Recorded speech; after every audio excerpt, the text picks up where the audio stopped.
Hey,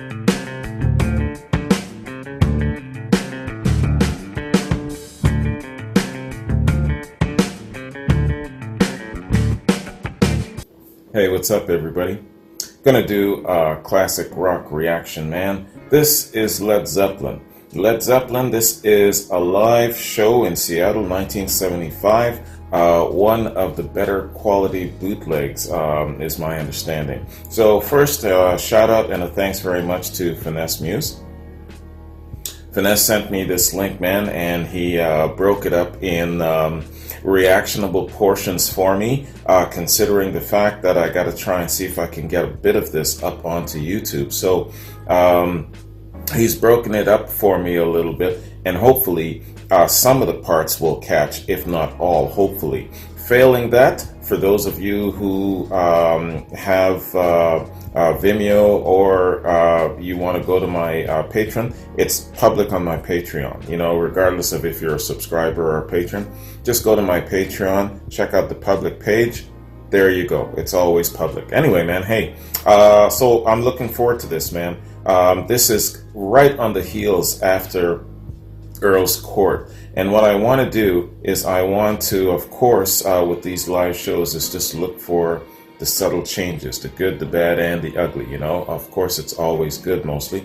And just kind of get a feel for their growth progression, that sort of thing, kind of put myself in place. Kind of like if I was a roadie of theirs or something, and I was just following in behind and just witnessing this great walk of this excellent band, and it was my task to retell their story through the annals of time.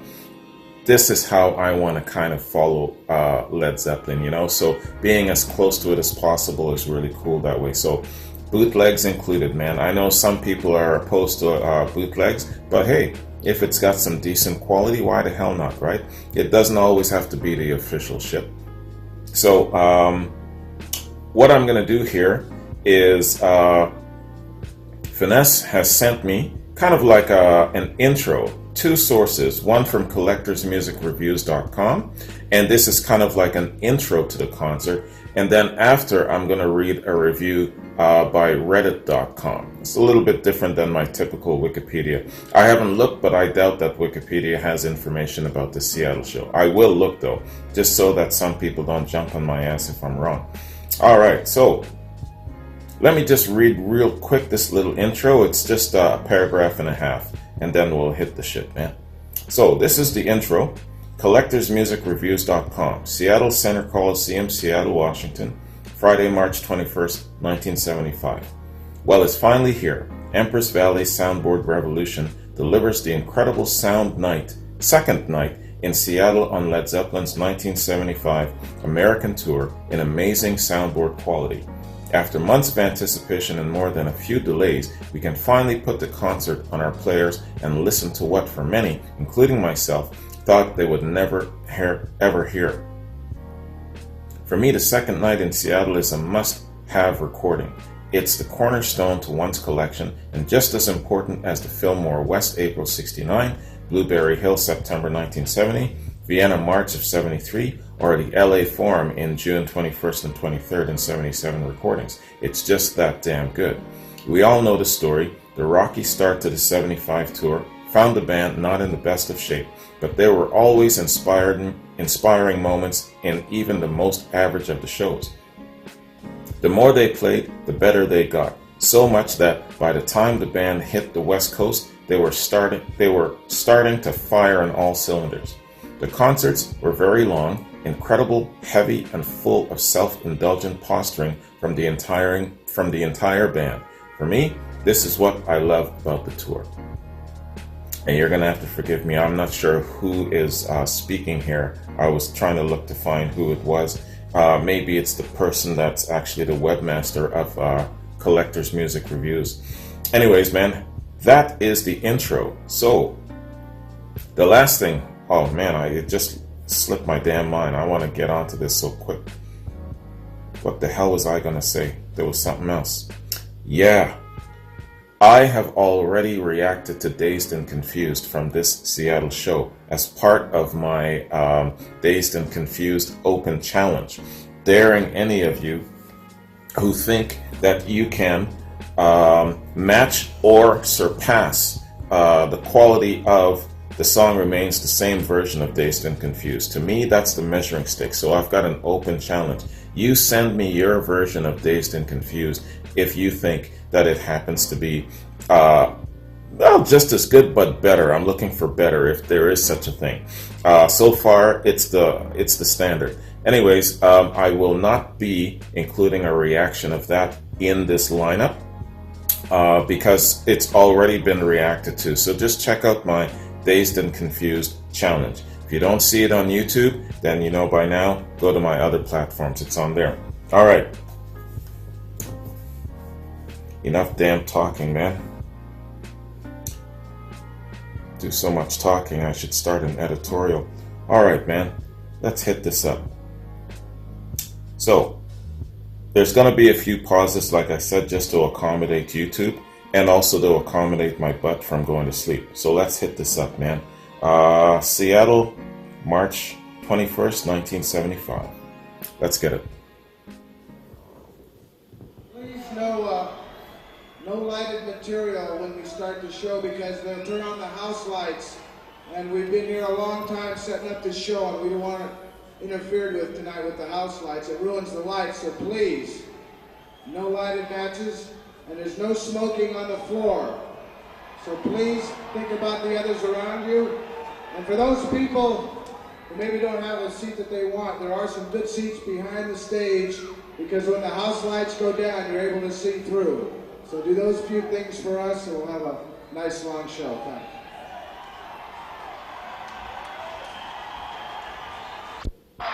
Ladies and gentlemen, the American return of Led Zeppelin.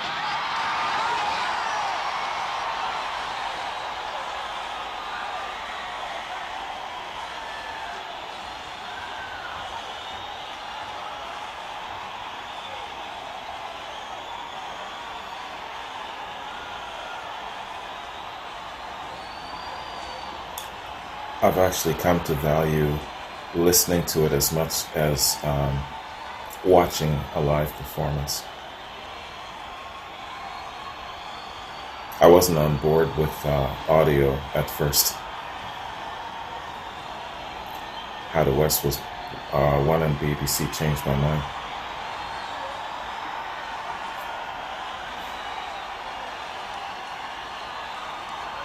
Come on, lads.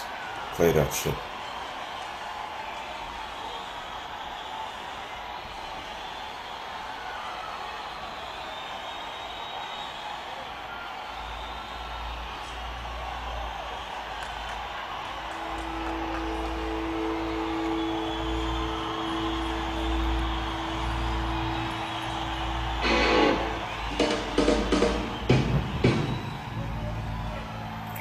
Sound checking.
It's as if they're incorporating a little bit more of a dance groove in it. You notice that?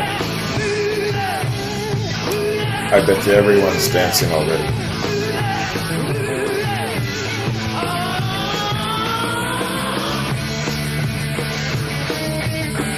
I'm talking too loud, aren't I? I got this shit cranked up.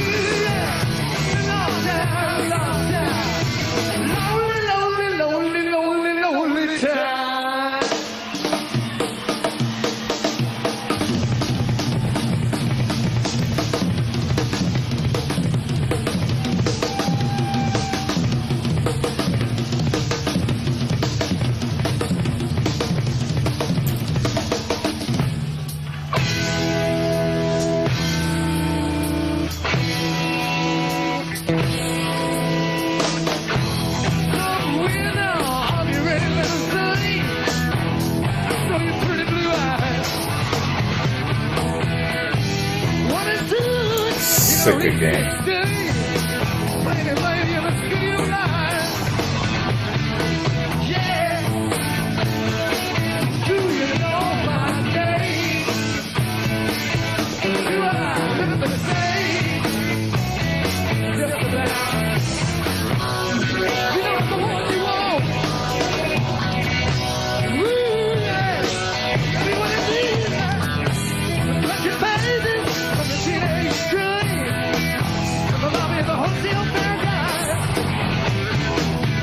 Doesn't it have a kind of like a rebellious groove to it?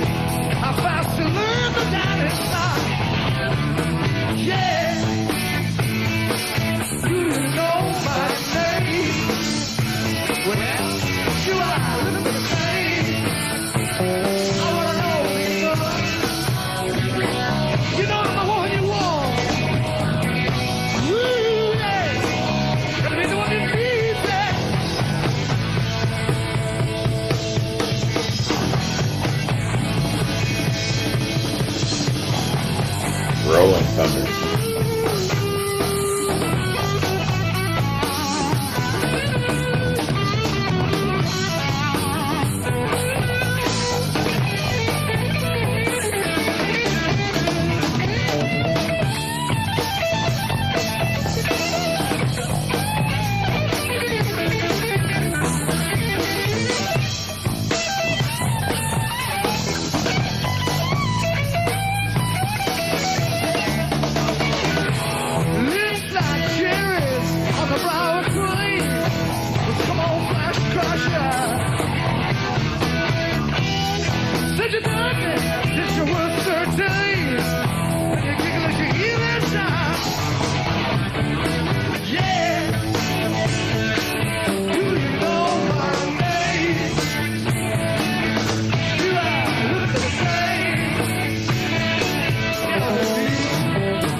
Quality's pretty good.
I got a question, an observation. I just have to ask you this once we take a break.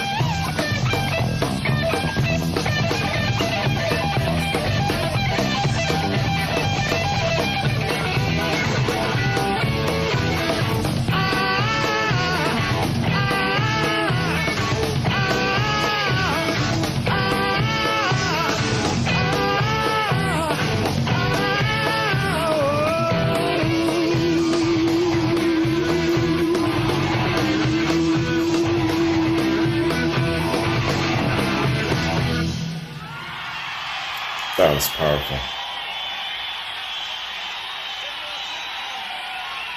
This is a song that you'd see. You remember Walking Tall? Seattle, good evening. This is a song that would be playing in the background. Good evening. Well, we went across the border. It was all right, but it's much better back here.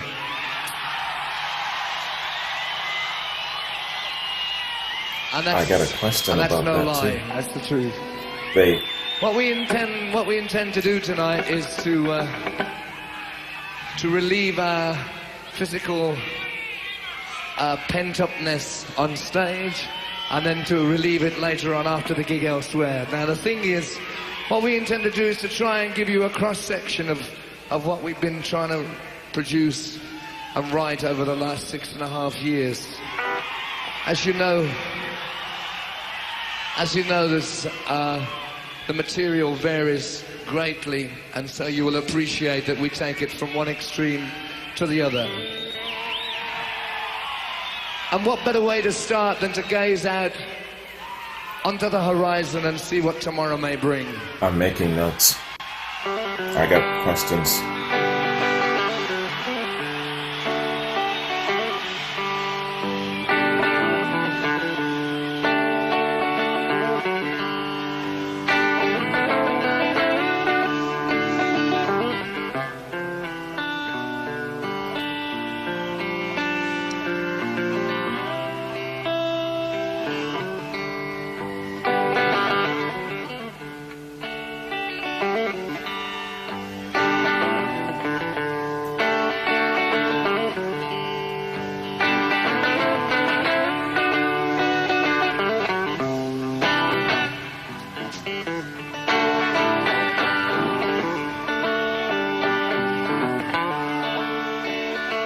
Hey ladies, you got the love I need. Maybe more than enough. Oh, darling, darling, darling, walk a while with me. Oh, you got so much, but I need so much. I have to have so much. He's pitching for a date. He doesn't have a date set up yet.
Listen to that sexy bass work.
I really love how they can just stretch the hell out of the song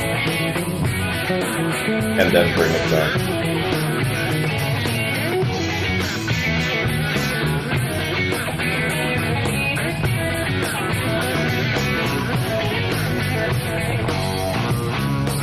Just like that.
Excellent.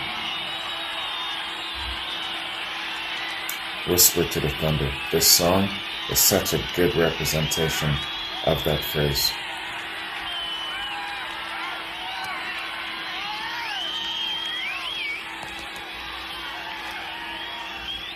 Thank you very much. Well, you probably heard that one before, yeah? There's one demand that I'd like to make, apart from that you enjoy what we're doing, and that is that you don't sway around too much at the front because somebody might get hurt, okay? I've seen it happen and it's very gory. In England we have soccer matches where the same sort of thing happens. Only the soccer is terrific. Right, now, it came to pass that after 18 months of sitting down on our backsides, forming swan song records and messing around generally, we finally managed to put a record into the shops, Physical Graffiti, which you might be. Once again, a lot of variations in music, and we intend to give you some of that tonight, if we got any left. Very personable. I think that was Bonzo in the back.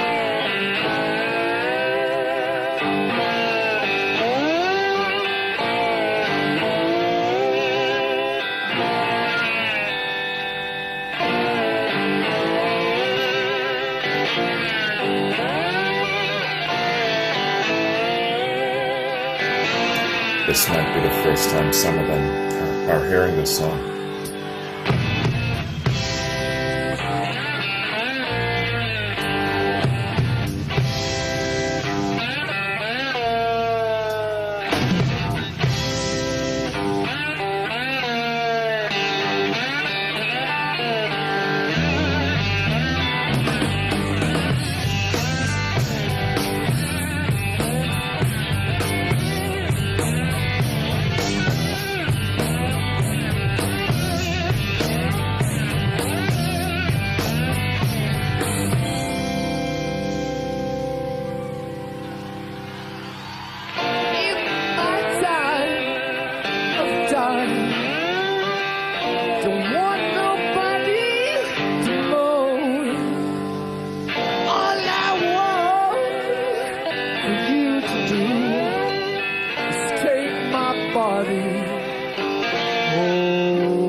I'm still visualizing my dad's face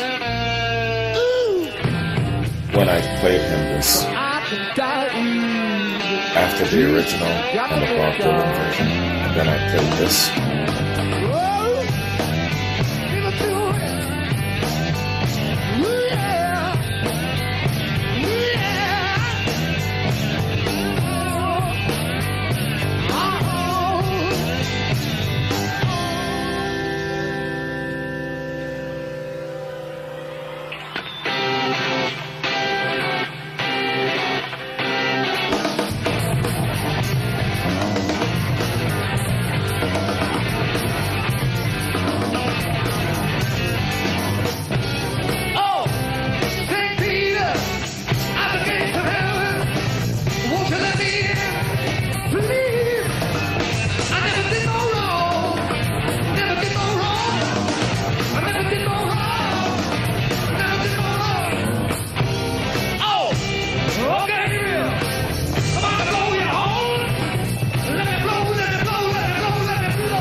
These guys are the kings of riffs, man.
That bass is slanging.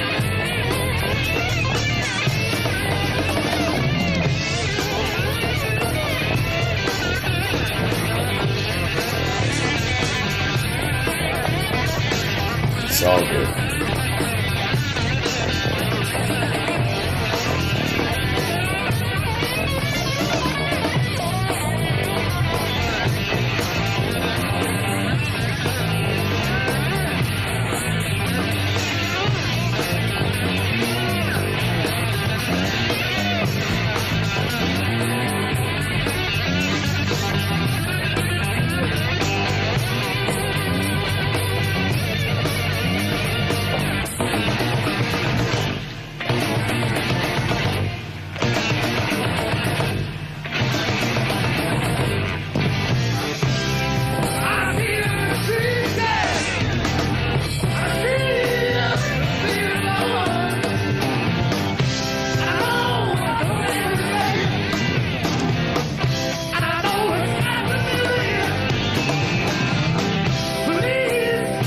John Bonham.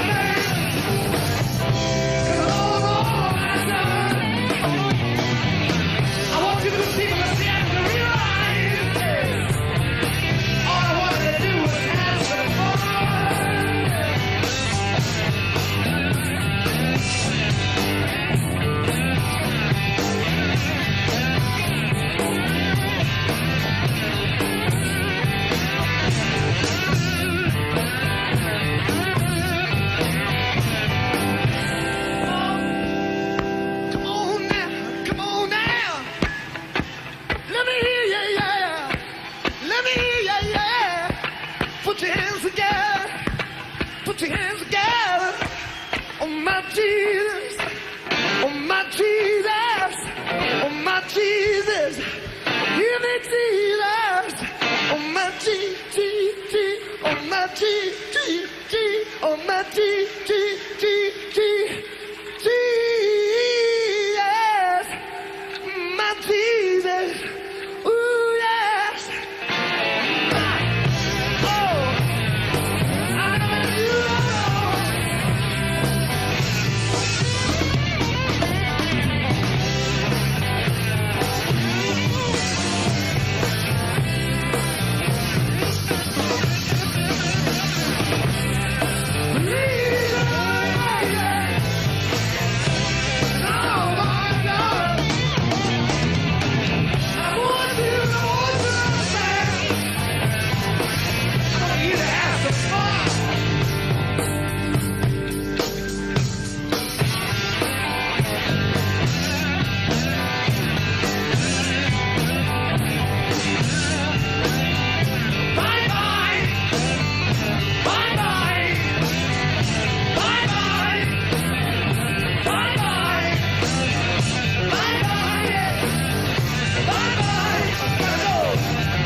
Please, Lord, yes.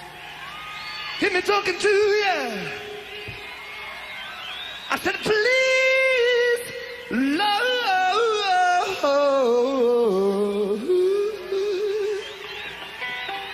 would you make it my dying, dying, dying bed?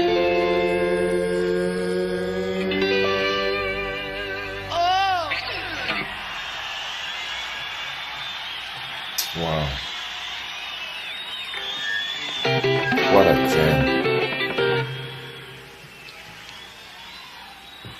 Thank you very much. That was taken from, we were inspired, should we say, from something that came from an old work song long time ago, before they started putting music down on pieces of paper in the south of the North American states. All right, guys. Let's stop there, man. And then we'll come back and take up from where we left off. This will be my point break. Try and see if we can kind of break them up in segments. Get it on up to YouTube. Funny enough, man.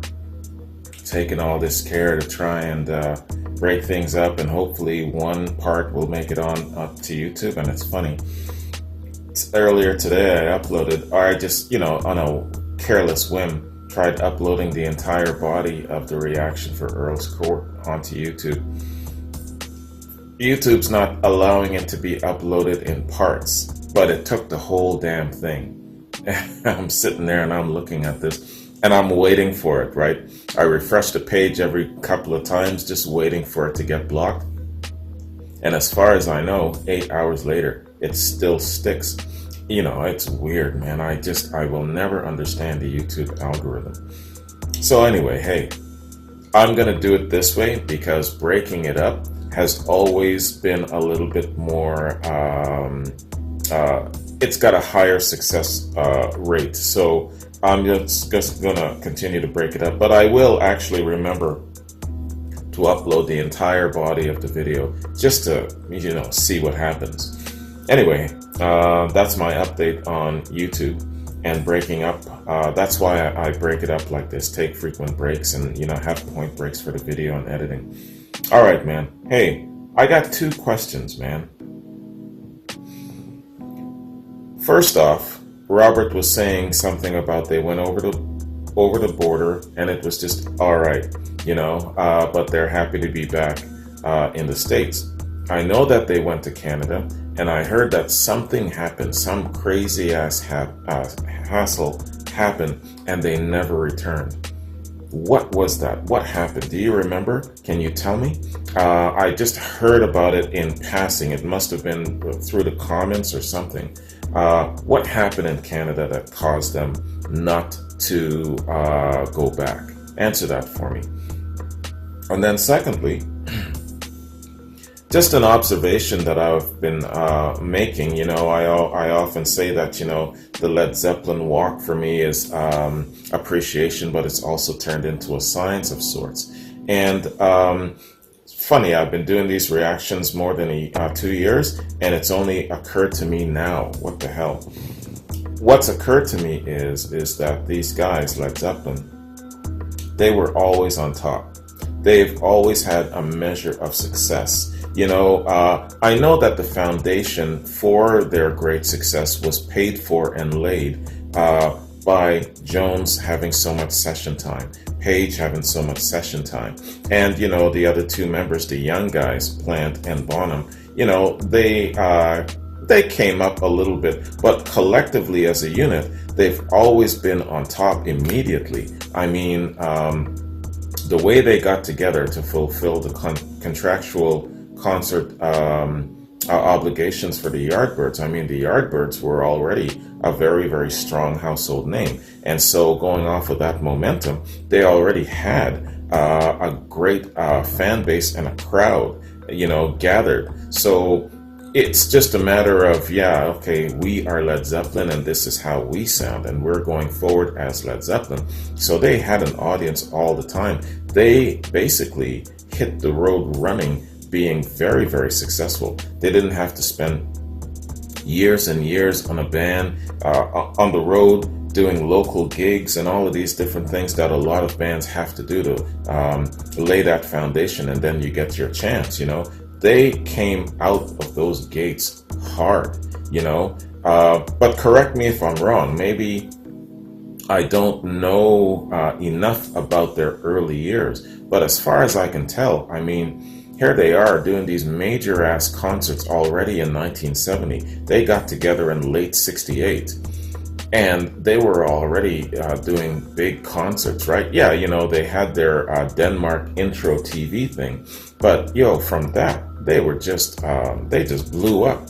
Am I right? Am I right about that?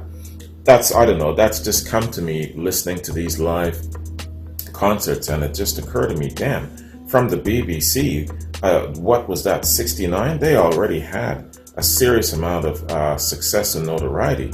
You know, from the time they started, you know, it only took probably a few months for the word of Led Zeppelin to get around, and then they were packing arenas, man. That's just my observation. If you want to add a little bit more color to that, please do. All right, man. So, my ass is starting to fall asleep. I got to get more coffee and booze, and then we'll come back, and then we'll continue, man. So, digging this so far. It's a really, really good quality bootleg. I love the energy of it. They're playing strong. Yeah, great sound so far, man. So, all right. I'll see you guys in a couple of minutes. Peace. Okay, everybody, here we are, man, back again. So let's continue with Seattle. Really digging the sound quality, even though it's a bootleg. It's got really excellent sound, man. You can't ask, it doesn't get much better than that, so it's all good. Fantastic so far. Like I said earlier, I had this, I don't know, preconceived notion that I should do all live stuff first. Video stuff, but I definitely had a change of heart once I hit BBC and then How the West Was Won. So here we go, man. It's all got to be heard. Let's get it. This song has a different story altogether, this next one. It relates to our travels and our voyages and experiences. With all kinds of people in all kinds of situations, we always find that we end up having a very nice time after the initial confrontation. Whatever language, whatever creed, whatever guitar, whatever road manager. Did I tell you about Raymond? Poor Raymond's working with us with a broken leg. Raymond Thomas from Scotland with a broken leg. A broken leg! It's a team player right there. Shout out to you, Raymond. Poor Raymond. Anyway, so as I was saying, the song remains the same.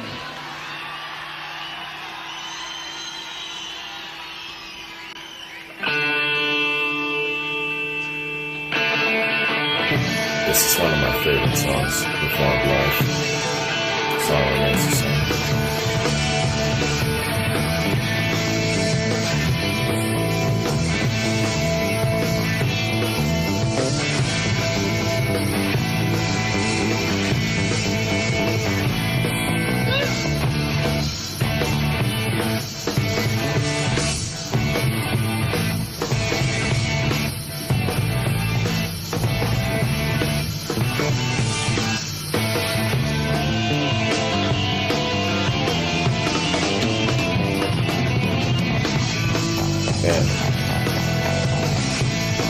It's as if John just lost Jones there for a minute.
Great bass work.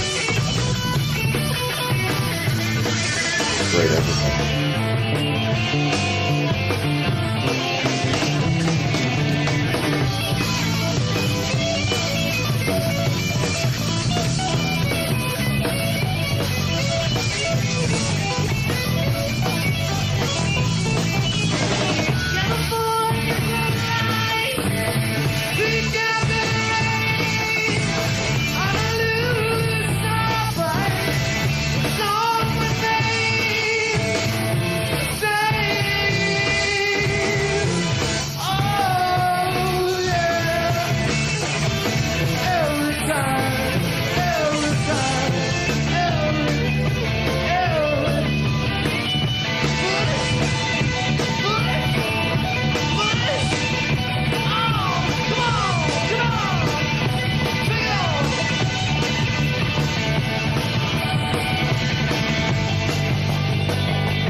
Says it Bond and tries to outdo himself every time.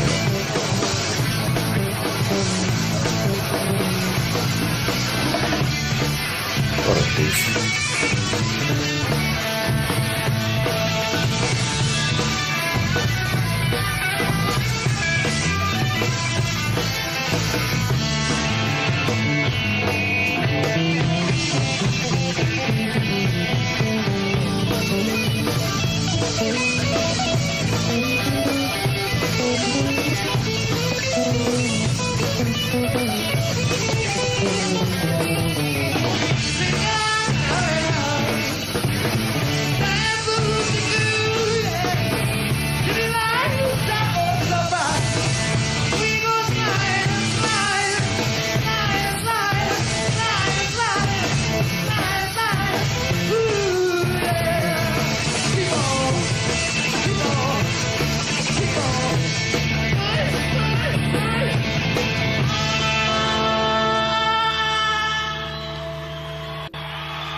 I really love how it goes right into the Rain song.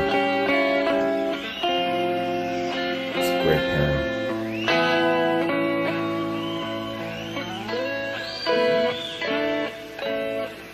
I actually like this pairing more than Heartbreaker, Living, Loving Me.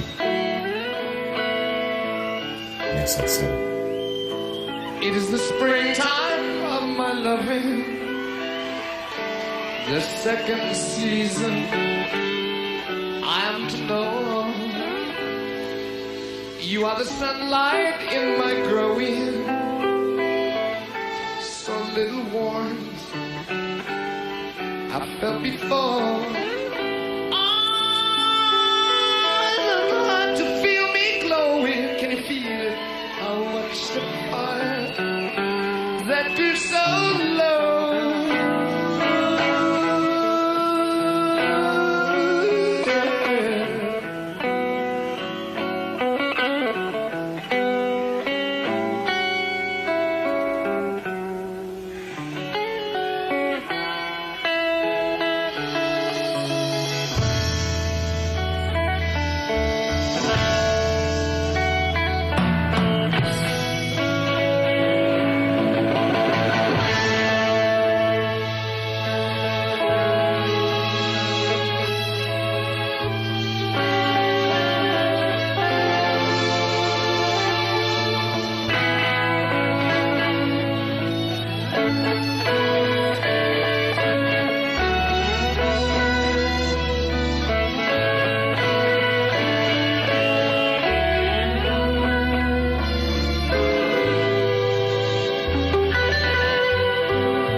Shout out to George Harrison, my favorite Beatle, for inspiring this shit. rest in peace.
It is the summer of my smiles.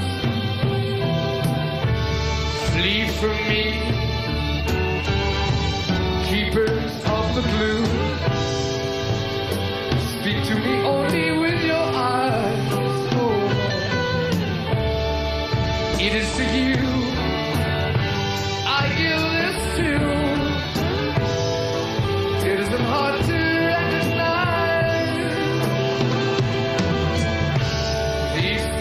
clear to all from time to time.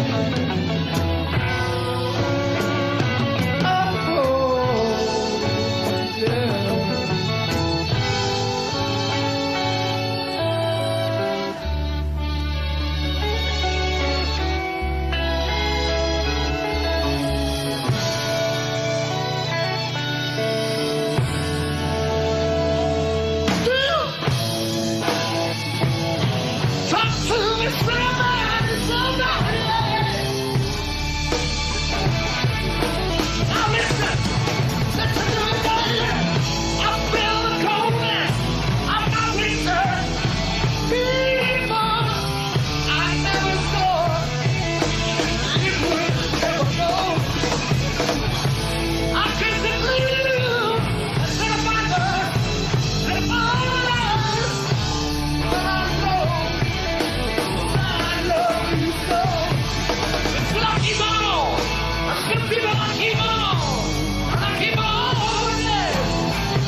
This is one of those songs These are the seasons of emotion.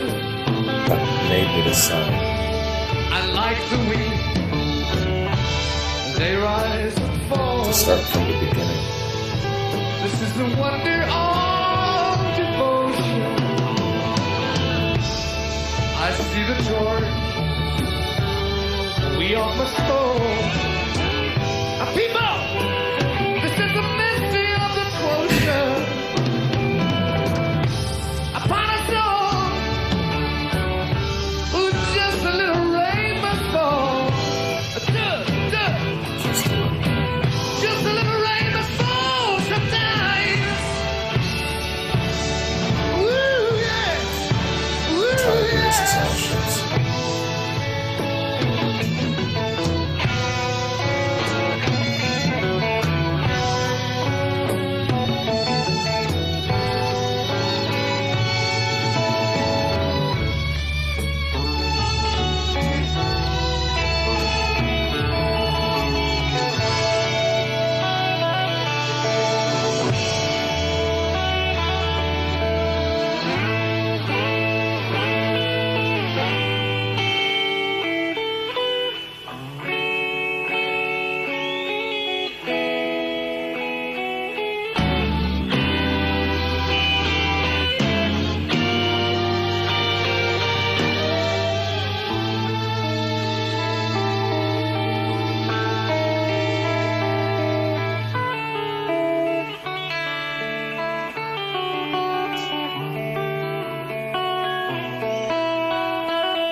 Fantastic. This song has so much meaning to me personally. I've told you about it before, but it is the summer of my I'll tell you more smiles. later. It should be the summer of everybody's smiles, right? Absolutely. Even our friend here who plays the mellotron, John Paul Jones on mellotron. John Paul Jones.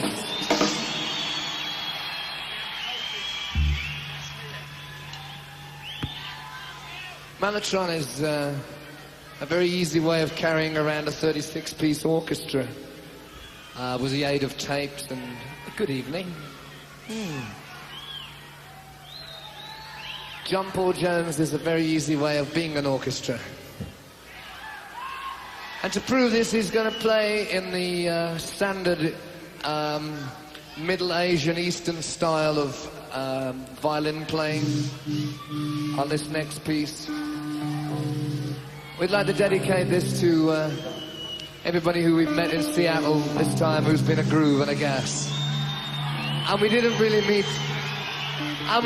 meet enough people either. At least of the right gender. This is called Kashmir.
Visualize the crowd dancing.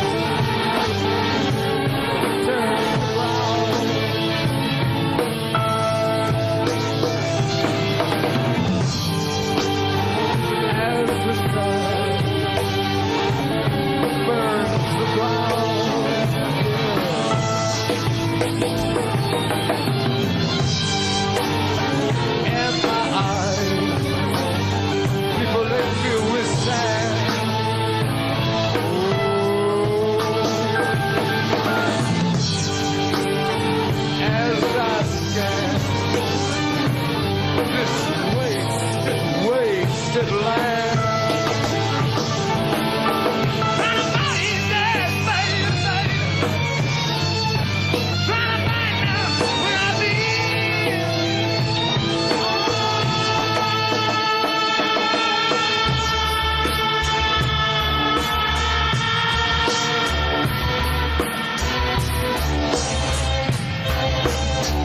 Oh, pilot of the storm who leaves no trace.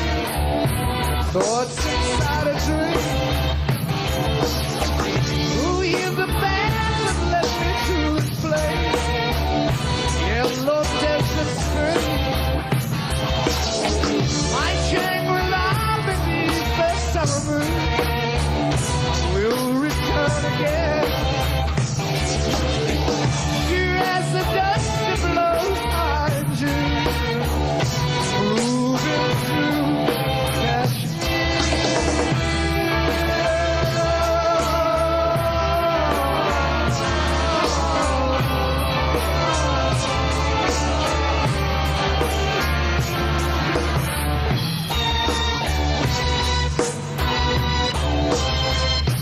So solid behind that drum kit. Barnabas. Steady thunder. Oh, not a word I heard could I relate. Story was quite clear. Whoa, whoa.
Not a bad job, being that they don't have the studio.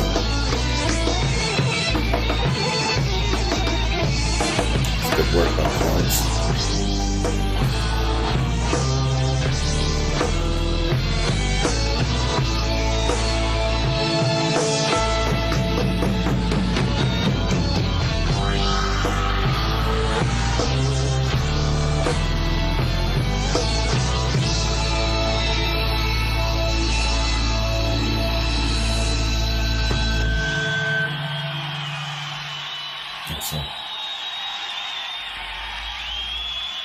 Crowd loves that. It's got to be a favorite in concert. Would you say in the top 5? What's your top 5 favorite Led Zeppelin concert songs? Let me know that. You know my number 1 already. Is this an Elvis Presley show or what? Hi, everybody.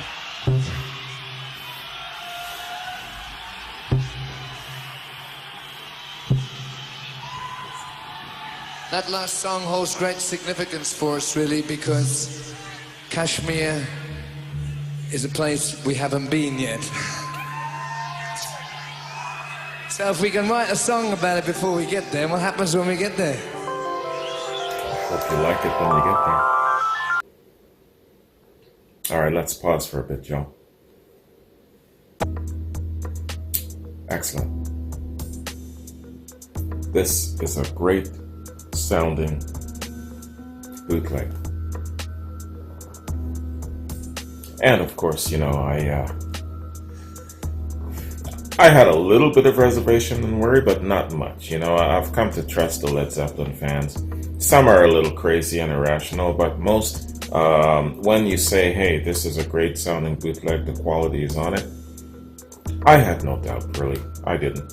So yeah, and great sound, man. This is as good as any bootleg can sound, for sure. So what I'm gonna do here, man, point break for bathroom break, top up my sugarcane rum infested coffee, and then we'll come back and then continue. All right, point break for hopefully, fingers crossed that some of this will make it up on YouTube. I'm not expecting all of it. You know, we just really got lucky with Earl's Court, and check that shit out, man. 24 hours later, it's still up. We'll see what happens with this one. Anyway, I'll see you in a bit. Peace. Okay, everybody, I'm all topped up, ready to go, man. Just so you guys know, just a reminder, I am not going to react to Dazed and Confused in this particular lineup, this particular concert. Reason being is that I did a Dazed and Confused challenge last week, and so you can go and you can actually look for that particular reaction, but it's not going to be mixed in with this particular concert footage, okay? Just so you guys know. You can go check out my other platforms. I'm not going to drop that V word too often because I know that the YouTube algorithm will flag me and possibly give me a community guideline strike. So if you're new to my channel, checking out my Led Zeppelin reactions, ask all the other subscribers what the V word means. It's a different platform where you can find my reactions in full, or you can go to my Patreon platform, and it's public on my Patreon. But I can't drop that V word too often. I've been doing that, so I don't know, maybe they've got a quota of, okay, once he says that 10 times, then we're going to give him a community guideline strike. I'm not sure, so I don't want to take any chances. All right? So let's hit this up and continue, man. I'm digging the hell out of this bootleg. Great sound quality. Let's get it.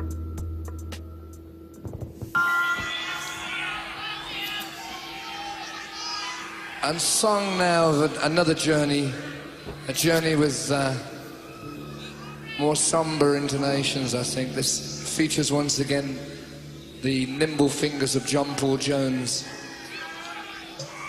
Got it together, Bunker. This is a song about a journey where there can be no quarter. No quarter, no mercy.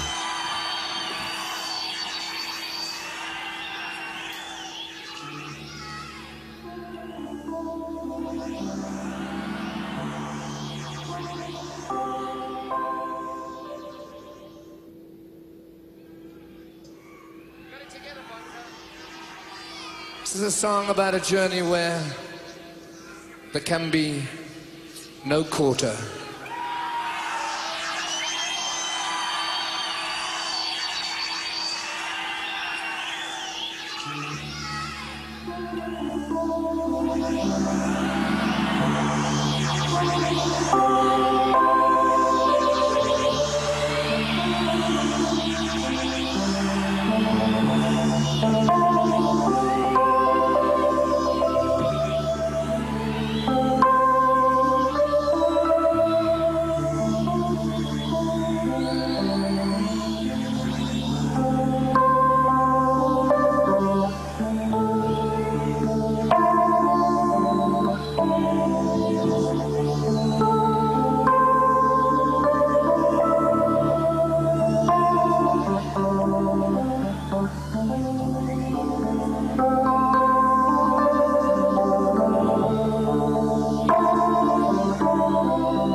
They can dip their toes in just anything, can't they?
Piano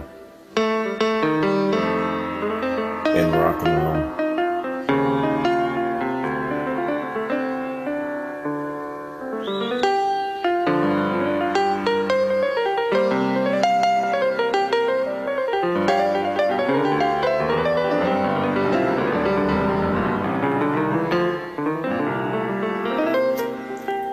What do you think?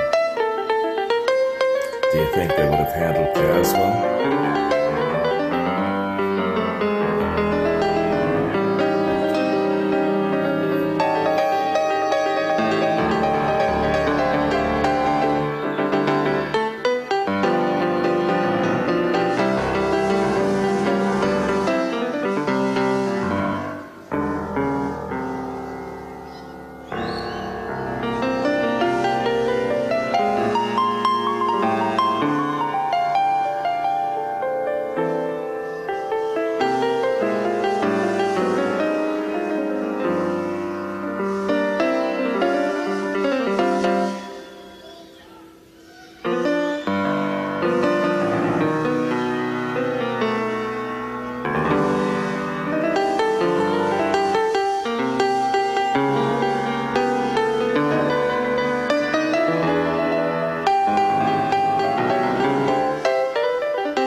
they would have mastered jazz.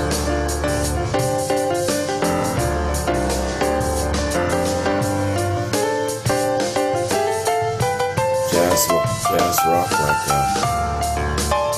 Santana, Little Steely Dan.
back the exchanges between the piano and the guitar. Taking the solo lead.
Just isn't fair.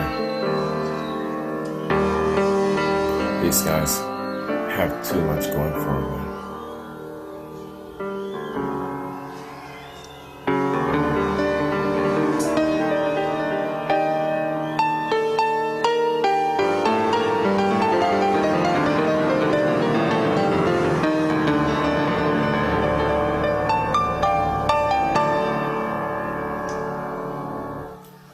A classic piano, it's a concert in itself.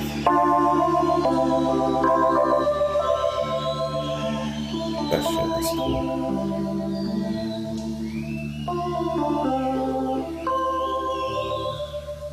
Walking side by side with them, the devil mocks their every step. Snow drives by, the footsteps slow. Yeah. Ducks do howl and moan.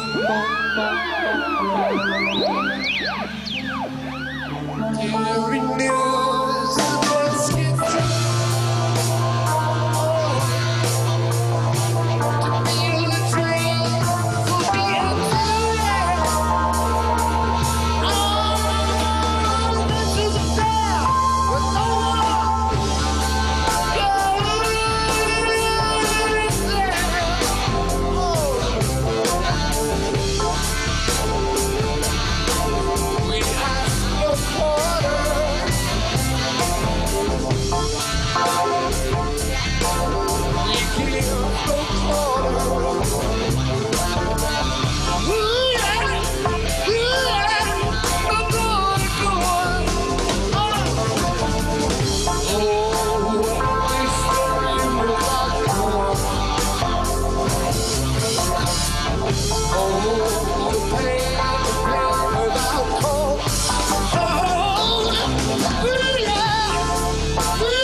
Led Zeppelin song.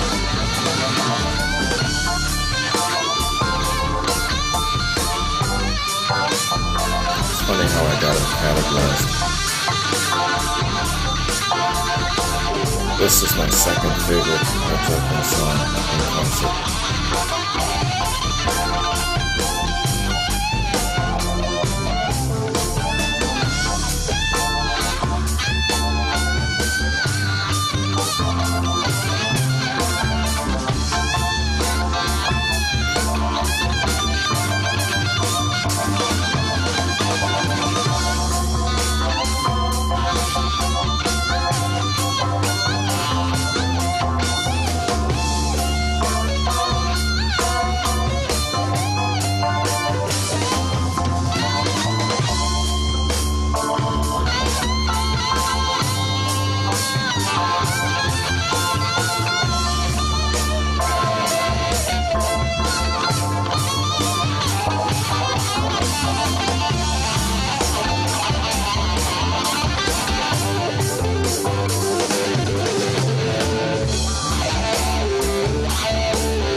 This time right now, Jones is playing both the piano, organ, and foot pedals.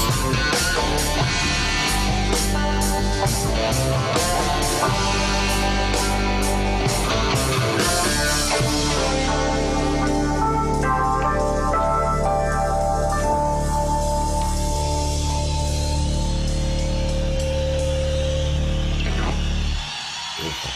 That was great, man.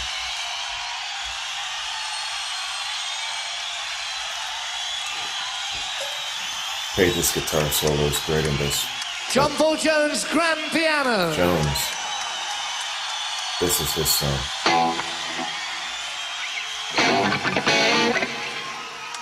We met a guy, another Englishman in New York who various members of the rock and roll hierarchy have decided to call the incredible shrinking man. Mr. David Bowie, wherever you are, I've got your hat. Now, as I said to you before, we didn't do any gigs for 18 months. We all sat at home and ate chocolates and watched the TV and tried to see what it was like to be straight. Didn't work.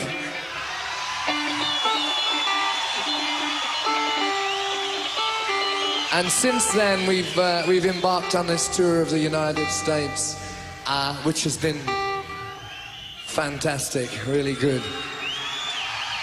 We found out that everything we thought we could do before, we can do better now. You see. Well, unfortunately, music-wise, if we were to try and prove that every night, we should be under doctor's orders constantly and would have no time for anything else but music. And you must have other interests when you're on the road, right? You understand that? Anyway, there's one song that we've done twice in I suppose, since we got ripped off for all that bread in New York ages ago. Because we really dig playing here, and for no other reason, we're going to do it again now.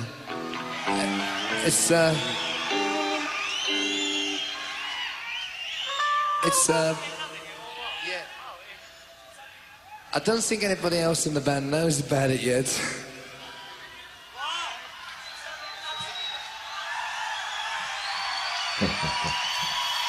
Just a little bit of change in...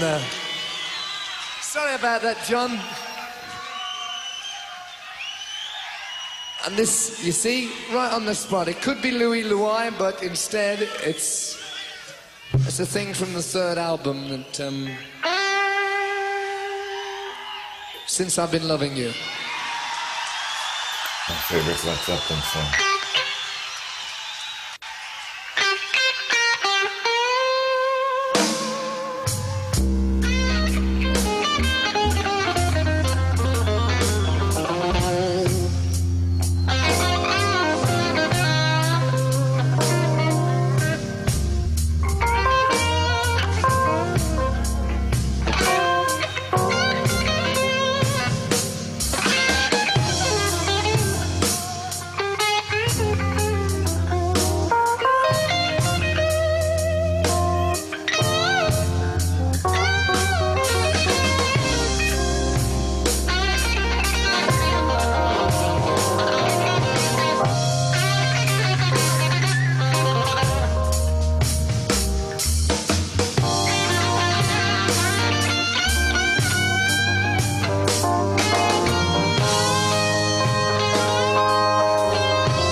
if you know it, people. And you know that ain't right. I'm flipping the best of fools. Yeah. Did what I could, yes I did, and I always will do. Oh, I love you, mama. Yes, I love you, baby. Oh, I love you. Yes, I love you.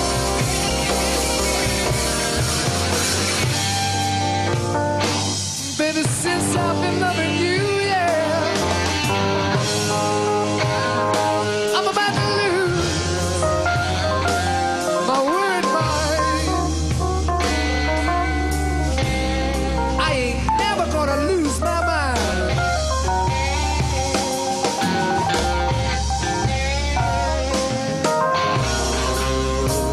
Everybody trying to tell me that you didn't mean me no good, no good, no. But I tried. Try to do the best I could. I've been looking. Oh, baby, to live. Love is a drag, war is a drag, money's a drag, give me the drag.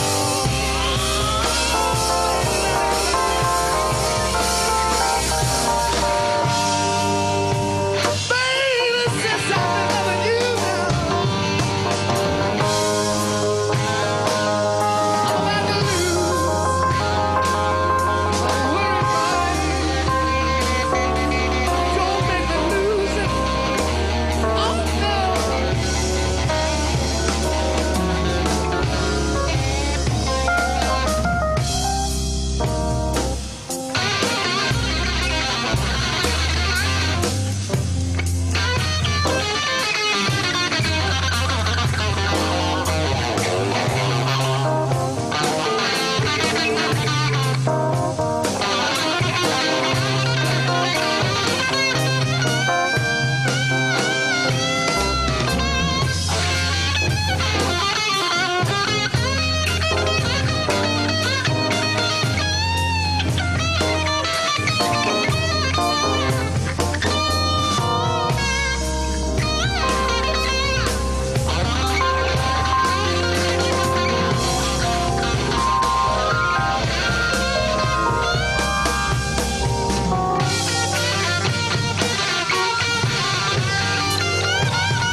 Do you think this is one of the best guitar solos in rock and roll?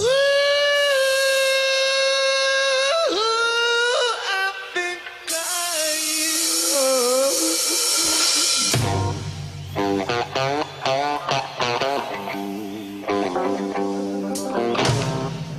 oh, my tears, they fell like rain. Don't you see them falling? Baby, don't you see them falling? See my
Is there another Led Zeppelin song with as much passionate delivery? Well, nobody expected that, least of all us. Which Led Zeppelin song do you think matches this one? That's what it's all about. Passionate delivery. Let me know. I got a cobra snake for a necktie. All right, man.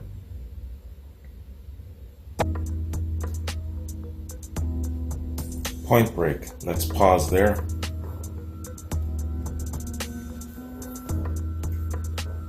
For the benefit of YouTube, hopefully a couple of parts will make it up, if not the whole damn thing.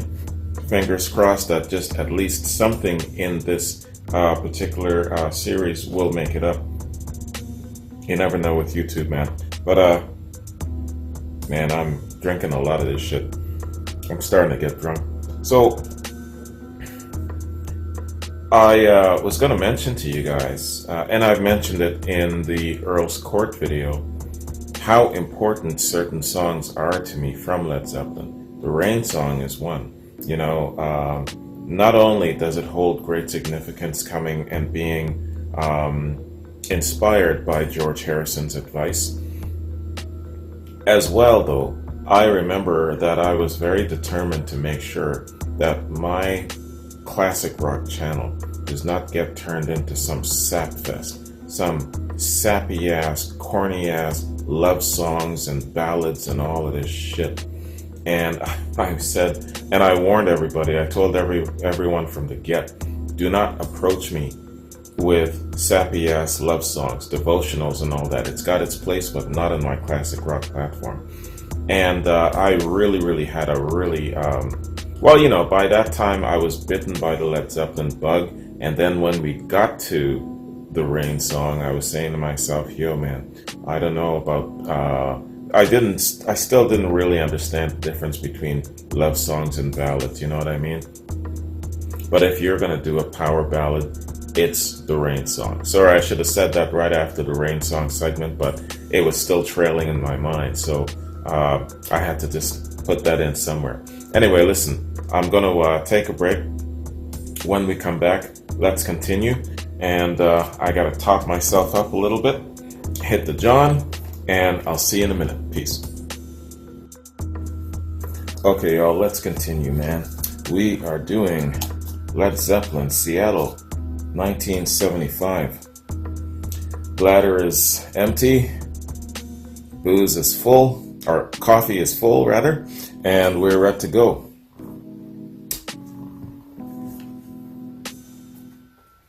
This is a great bootleg. Good quality, nice and clear. Finesse Muse warned me that there'd be a few little spots of fading, but that's to be expected, man. It's all good, brother. Let's get it. A lot of distinguished people in the wings tonight. Mr. Peter Grant, known as Panama Pete to the Seattle Peter Police. Grant, Panama Pete. the fifth member of Led Zeppelin. Peter Grant. Sorry, Peter, you didn't go down too well. I got a friend called Lou whose birthday it is today. Lou, happy birthday, Lou.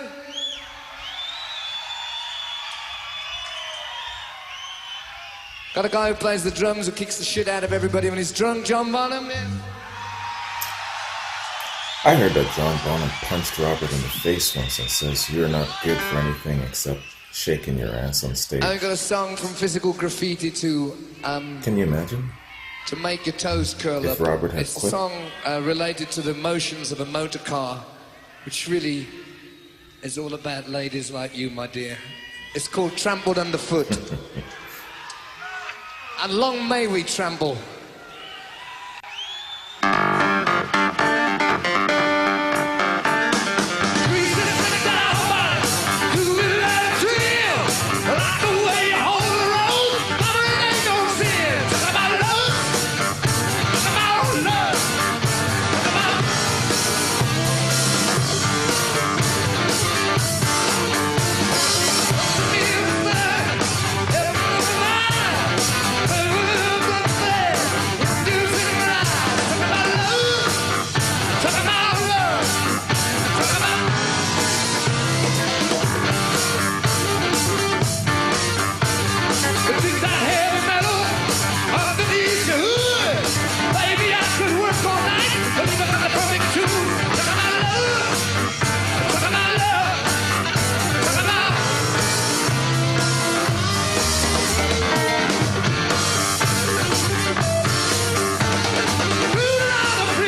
This is a total track for dancing, man.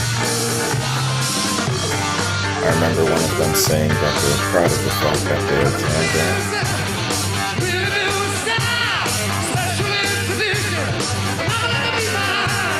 And unlike a Sabbath or a Beach Purple concert, you'll see people dancing at a Led Zeppelin concert.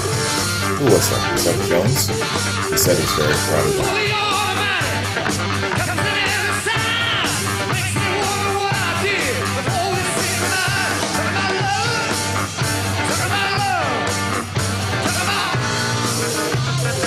This is a total song for dancing.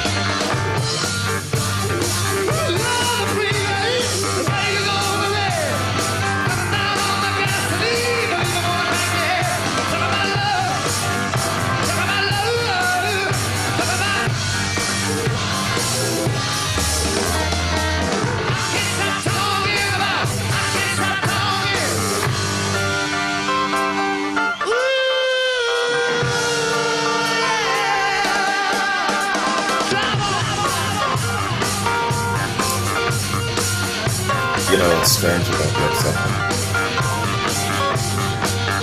Other than any other band, in other bands, I have my favorite. Stop. It doesn't change. These guys, my favorite, changes on a daily basis based on what I'm listening to right now. Yesterday, Page was my favorite. Today, Jones is my favorite. And it just keeps rotating.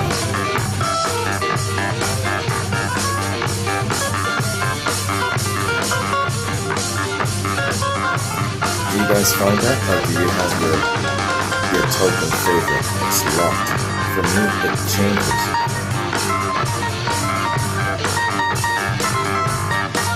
But if you put a gun to my head to just choose one and stick with one, it would be Page.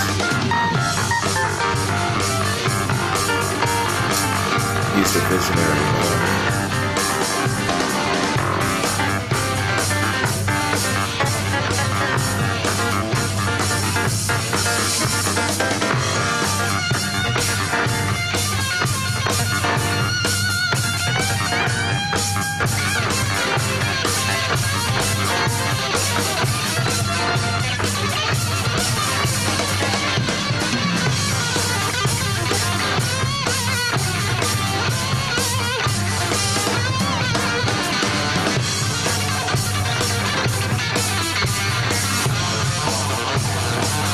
Is there anybody else like John Bonham out there? Like Style, the Thunder.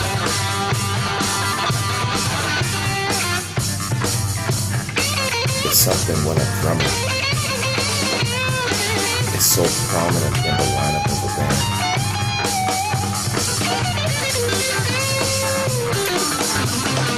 I notice him more than I notice even Keith Moon. That's saying some shit.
I wish I could see what the crowd is doing, especially on the floor.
I love the hell out of it. I love when he does that. Switching out his lyrics. It's a mental exercise for me. That's from Gallows Pole.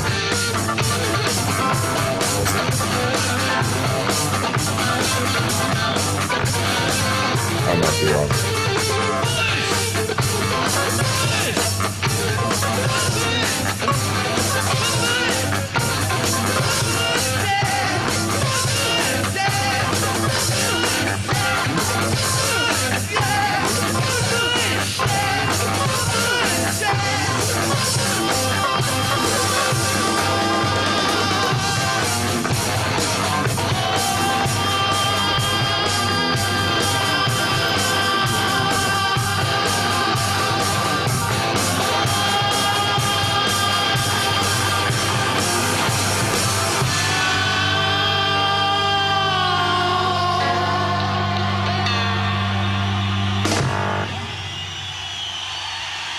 They can just go anywhere. Right on. It's a good song to get everyone moving.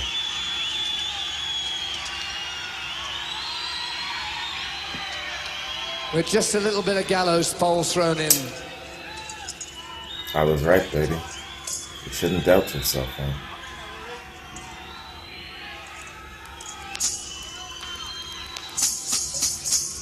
I think this concert has the right vibes for a good time, yeah?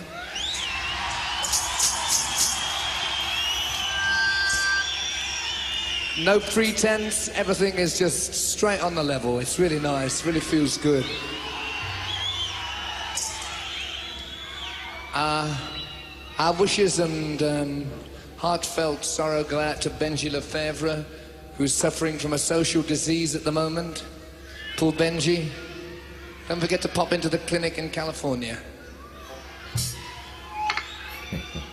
Panama Pete's still in the wings and we're still here. Ladies and gentlemen, I bring you John Bonham, Moby Dick!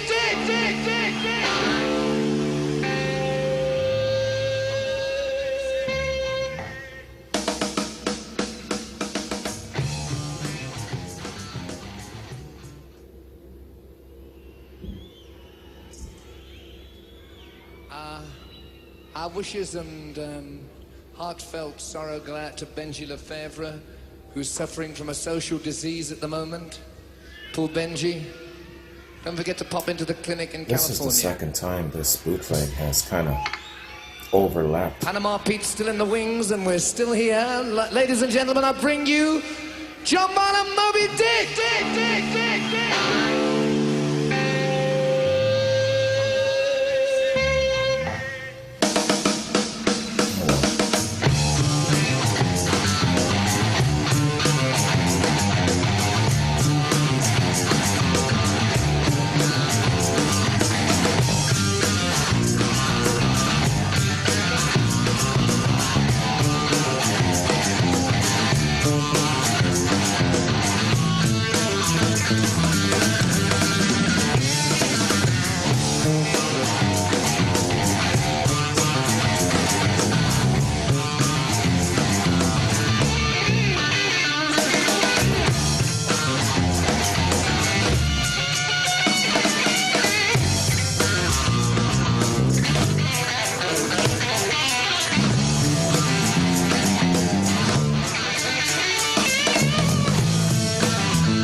You know what I visualize when I'm listening to Moby Dick?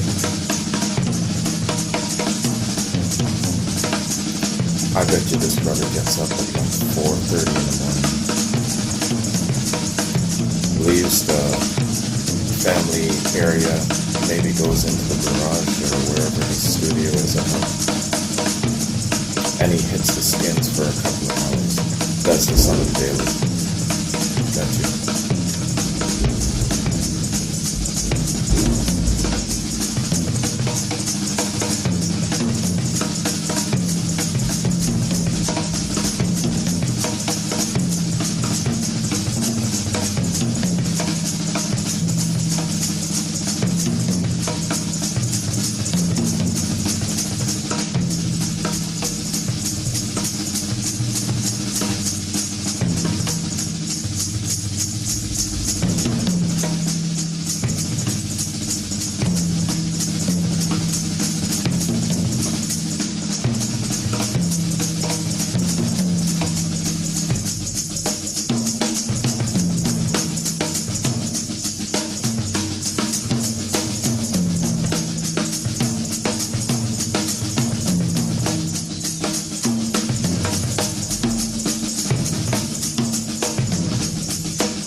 People,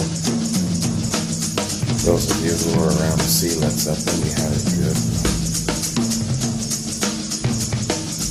You guys had 3 hours of range and variety. You had a concert piano infusion. You had a psychedelic bow. You had a drum solo. Classic old-fashioned rock and roll and jam that you can dance to, also like a party jam environment. Yo.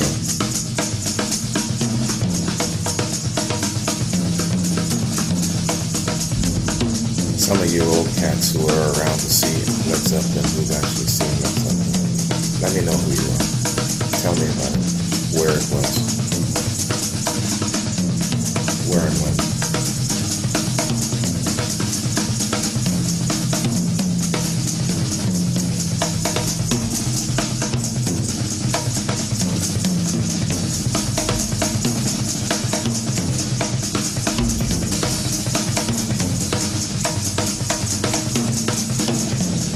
Pops was starting to say that this is one of his biggest regrets in music.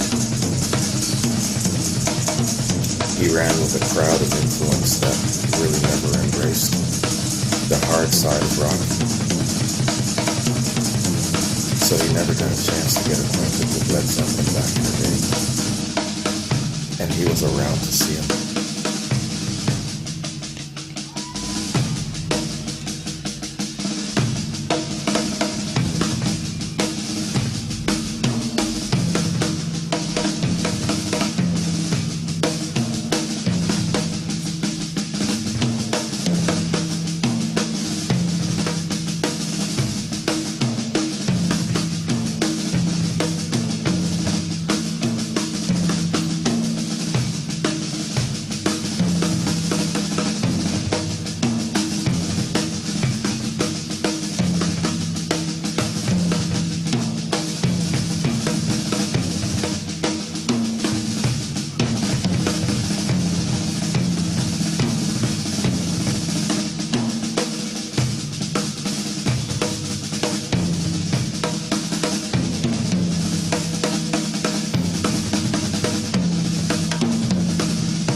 from it.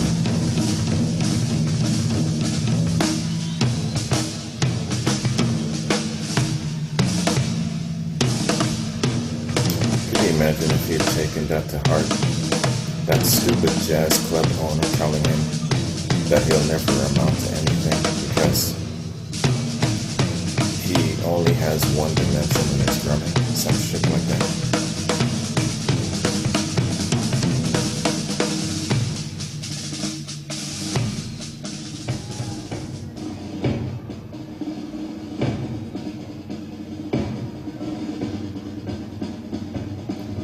Just lost a little audio there.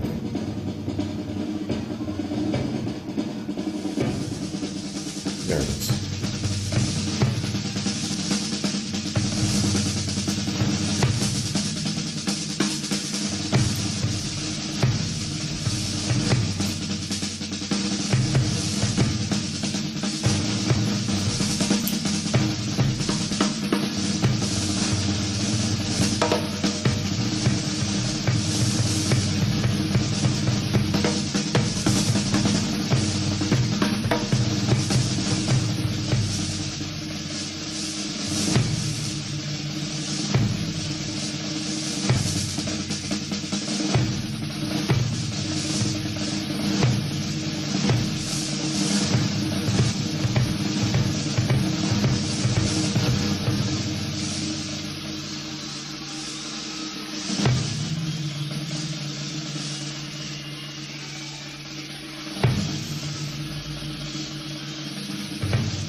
It's almost like thunder, man.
I gotta turn this down. Those drums are just going like this throughout each ear.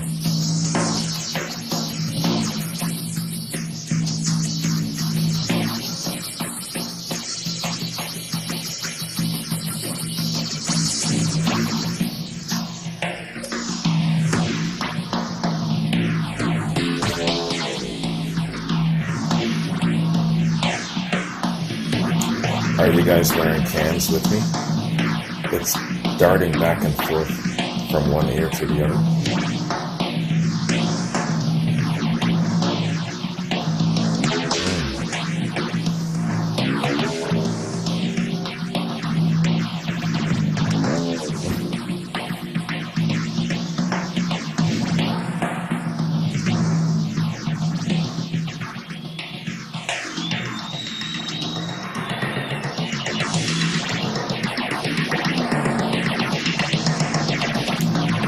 What are these drums he's playing?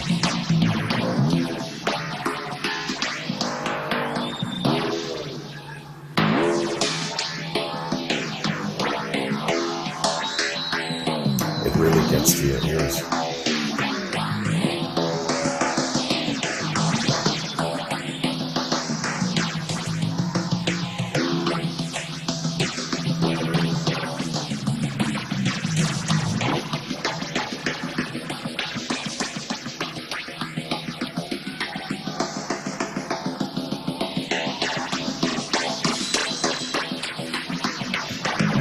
It must have been like this at the vineyard.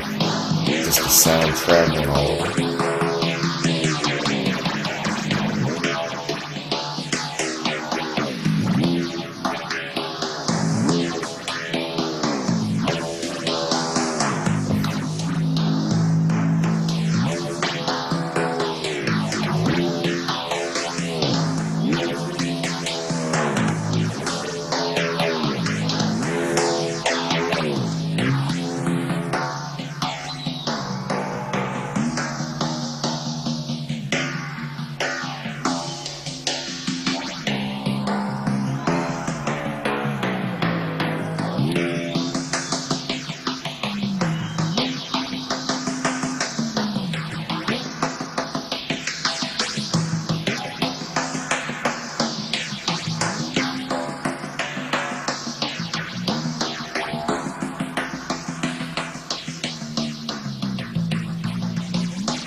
That's making me wince like hell.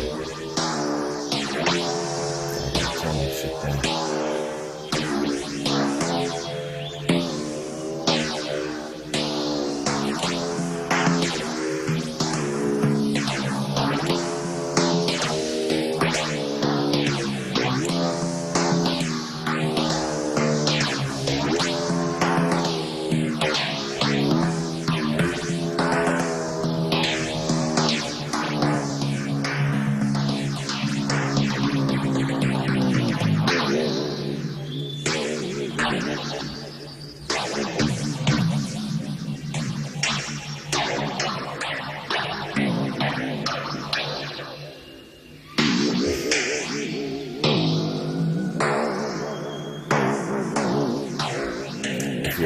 If you're not listening to this part, these drums, whatever they call, with earphones on, you've got to go back and put your jams on and listen to this shit. It's just like in a continuous loop, going from one ear to another. You'll see what I'm talking about. They'll make you wince.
Moby Dick! Moby Dick!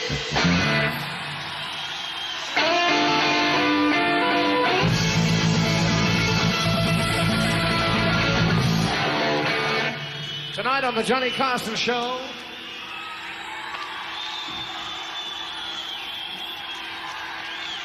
well, that was too much.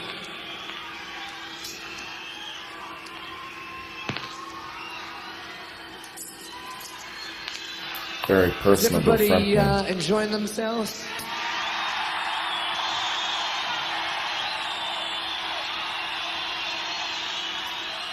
There's a lot more to Robert Mr. Page Plant is having a fit. than just singing and shaking his ass around like John Bonham said to him. Very, very personable. Talks to you like you're having a conversation. Very relaxed, that's good. It's more value added to Robert Plant in my eyes. All right, folks, let's take a break from that. I'm going to top up and hit the heads for a bit. That's sailor talk for bathroom. And then we'll come back, man, and I'm just going to go to Finesse Muse's list here. Yeah, he broke it down for me in like half an hour to 45-minute portions for the benefit of YouTube and the point breaks here. So it looks like it's going to be 1, 2, 3, 4, 5, 6 different videos for the benefit of YouTube. It'll be one complete video on my other platforms, but for YouTube's sake, it's going to be 6 different videos. We might get lucky again, like I said, with just like with Earl's Court, but we'll see. So, yeah, point break here. We'll come back and then we'll continue. I'll see you in a minute. Okay, y'all, we're back. So we're skipping Dazed and Confused, like I said earlier. If you want to catch that particular piece, it's like 42 minutes long. Check out my other platforms, okay? And you know me, I can't say the V word too much. So let's skip Dazed and Confused along this lines, and I think the next one is yeah, Stairway to Heaven.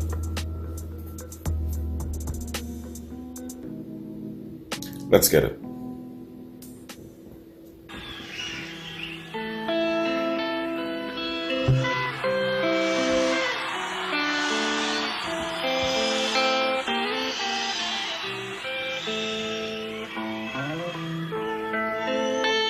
Stairway, your favorite Led Zeppelin song?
Sometimes all of my thoughts are misgiven.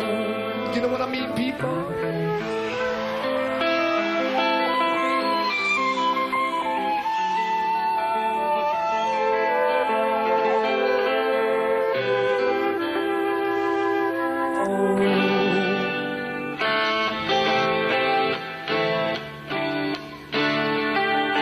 And it makes me wonder, yeah.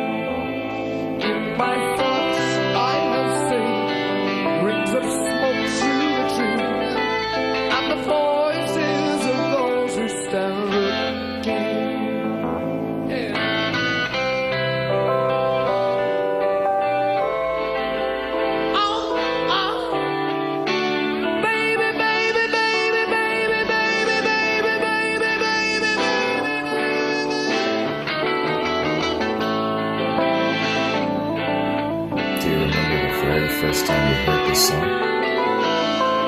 What did you think? And it's whispered that soon, if we all follow true, then the piper will lead us to reason, and the new day will dawn for those who stand on, and the forests will echo with laughter. Everybody remembers laughter.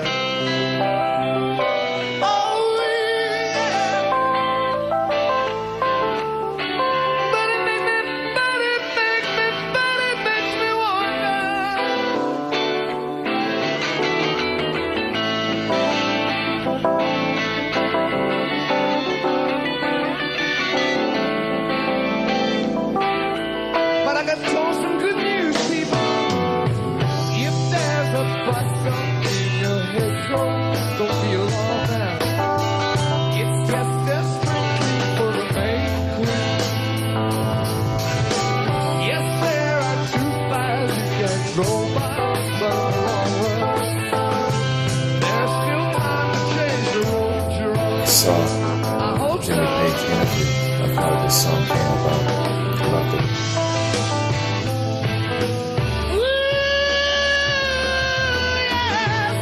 Evelyn, you're the shit.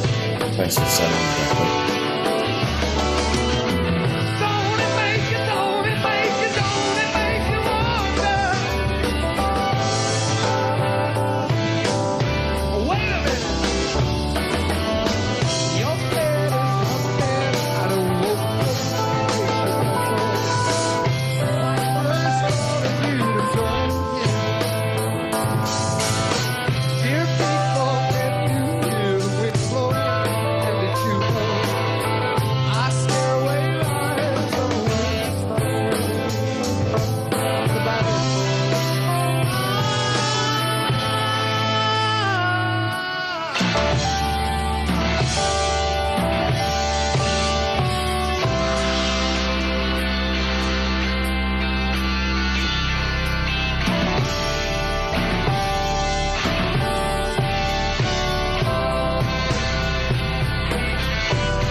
I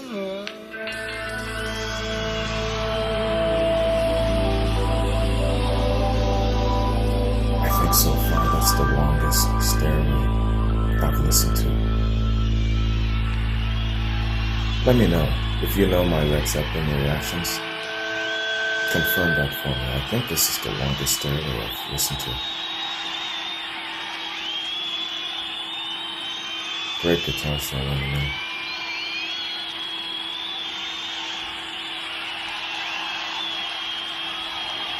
Crowd loves that.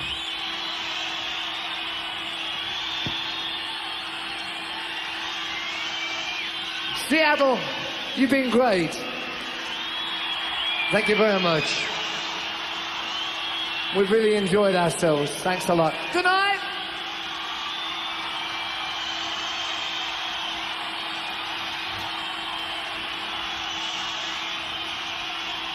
Was it 2 nights in Seattle?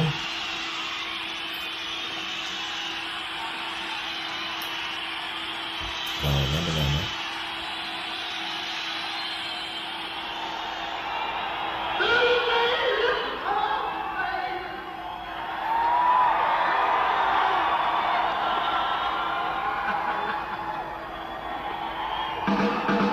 That's the hammer of the gods.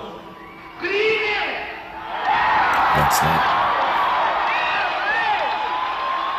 the hammer of the gods. The fishing wasn't as good as usual, but hang on a minute, there's something to be said here. 2 years ago when I started this Led Zeppelin walk, I thought Hammer of the Gods was a song, but I couldn't find it.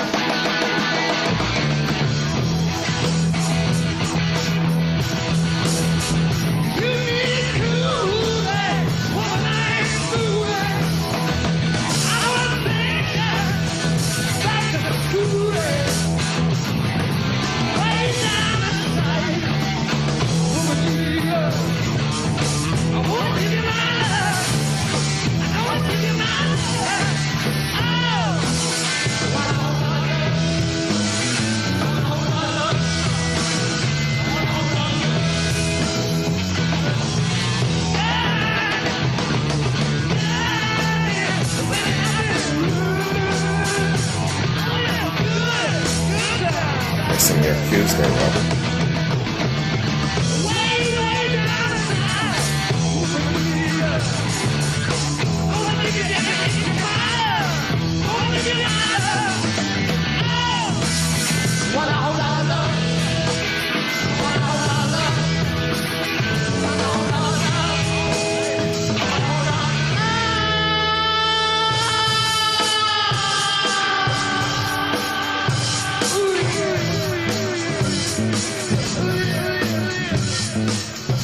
It's amazing how they can just infuse things.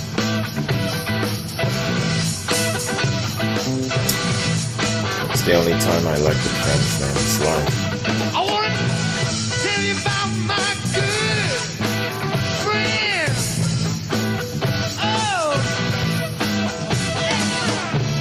Oh, I ain't disposing on that bud. She sure is a good friend. I don't know where she comes from, but if I do, I know she won't come again. Ain't gonna.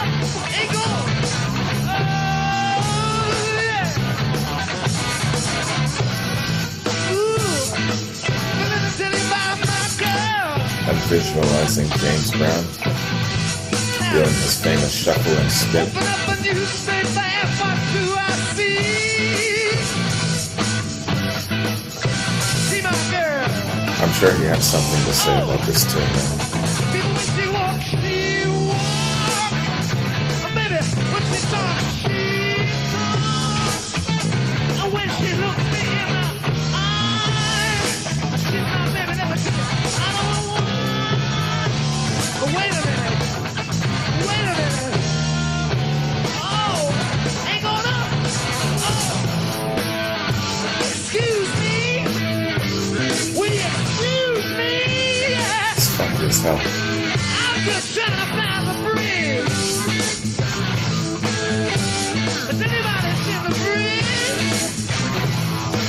feels like a completely different song to me live.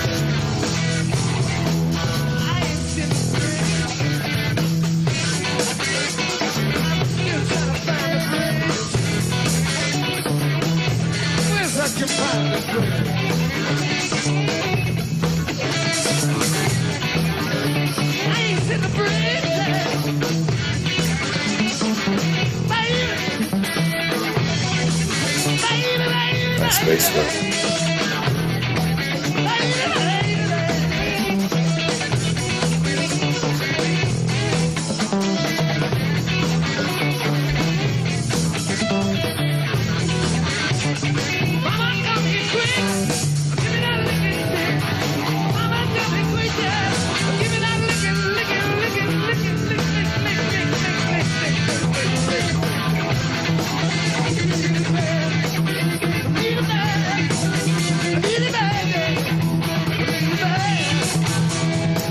I think my favorite thing about Robert Plant, especially in concert, is just switching out the lyrics, making them fit,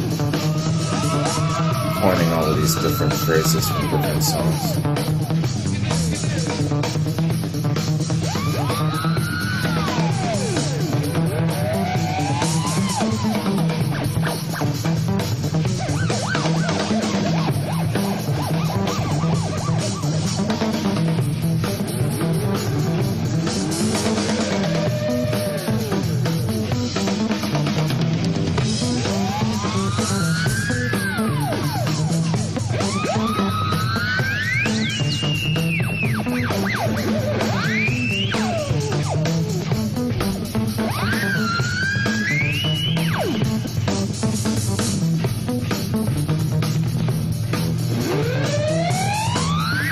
That's great bass work.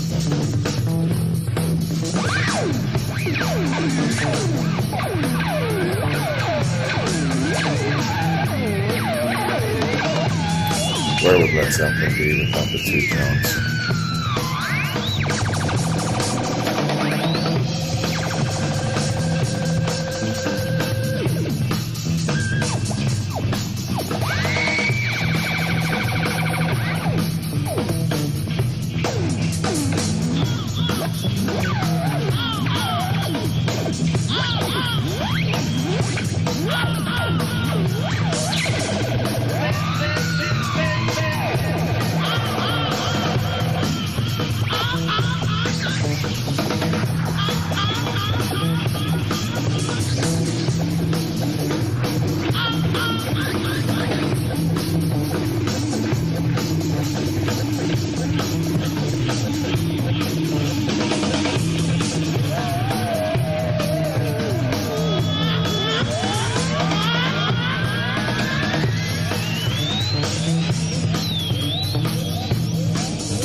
Bass work is killing me, man.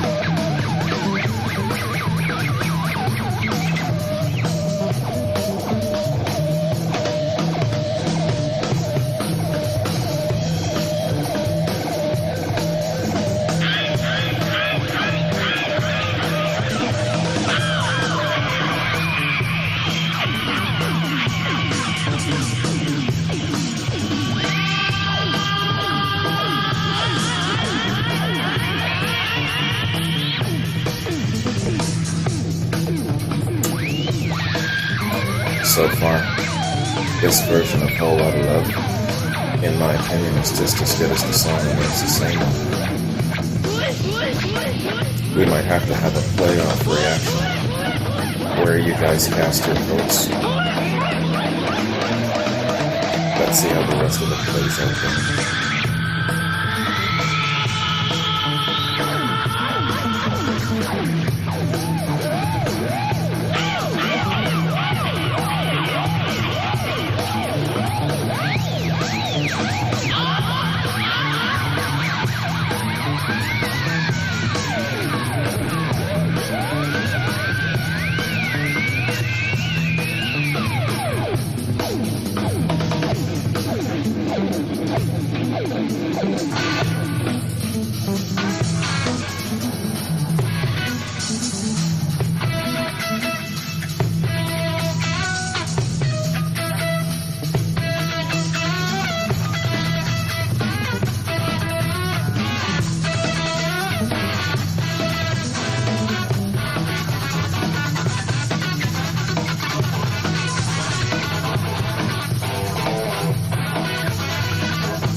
Still in Trampled.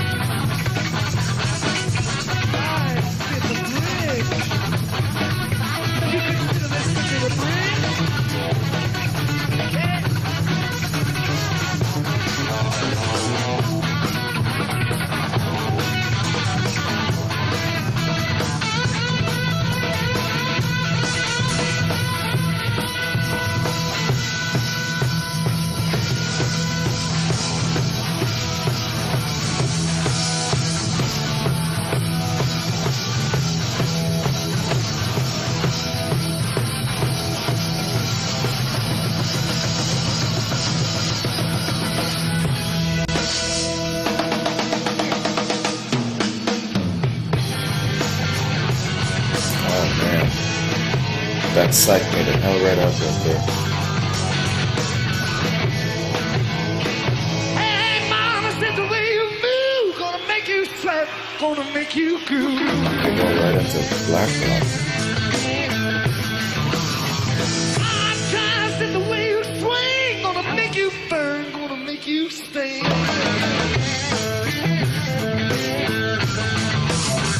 I die when you walk that way, but you honey drip, I can't keep away.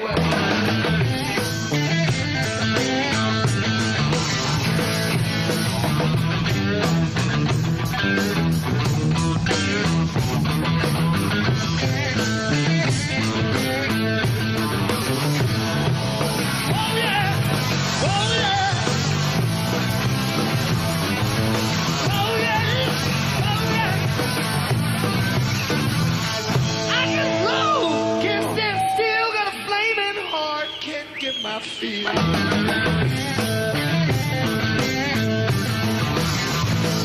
just shine, burning rain, dreams of you all through my head.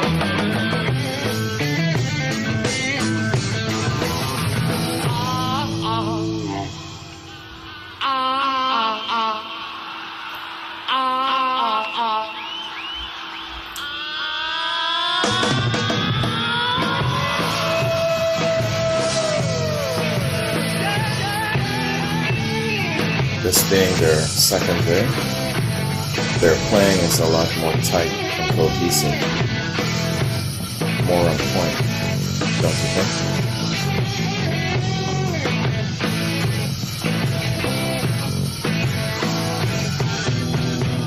Take too long, I found out what people mean by down and out.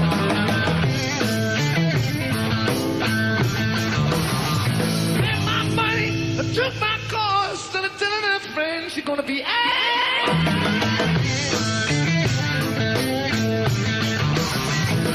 don't know, but I've been told a big leg woman ain't got no soul.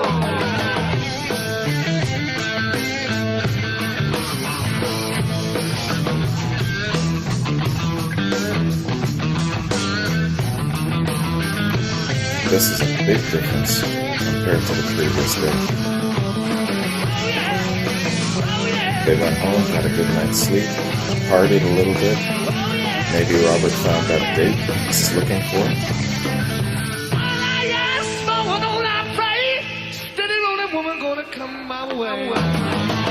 Whatever they did, it's really sharpened their pain. Need a girl to hold my hand. Don't tell me no lies, make me a happy man.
I think Jones lost his footing there.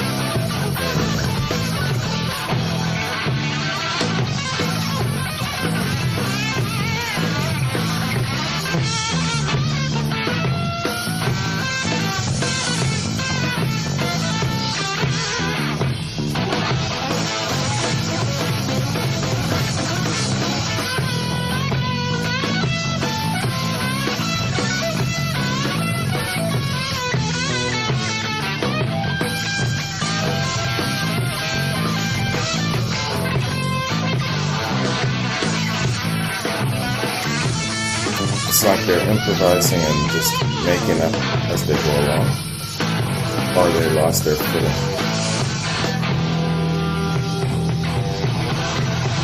Namely Jones on this one, I'm feeling.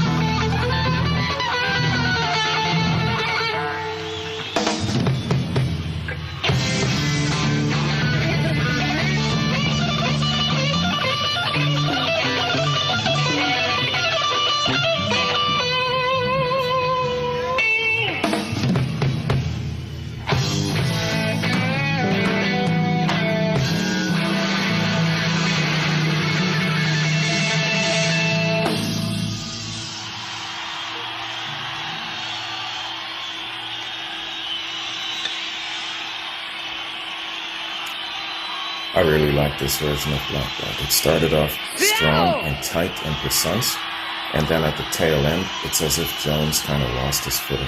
Or maybe they were just, making it up along, but that's how I felt, that he kind of lost it just a little bit in the tail end. What do you think?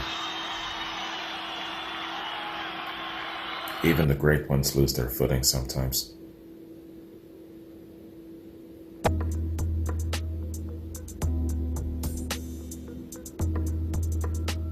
All right, Joe.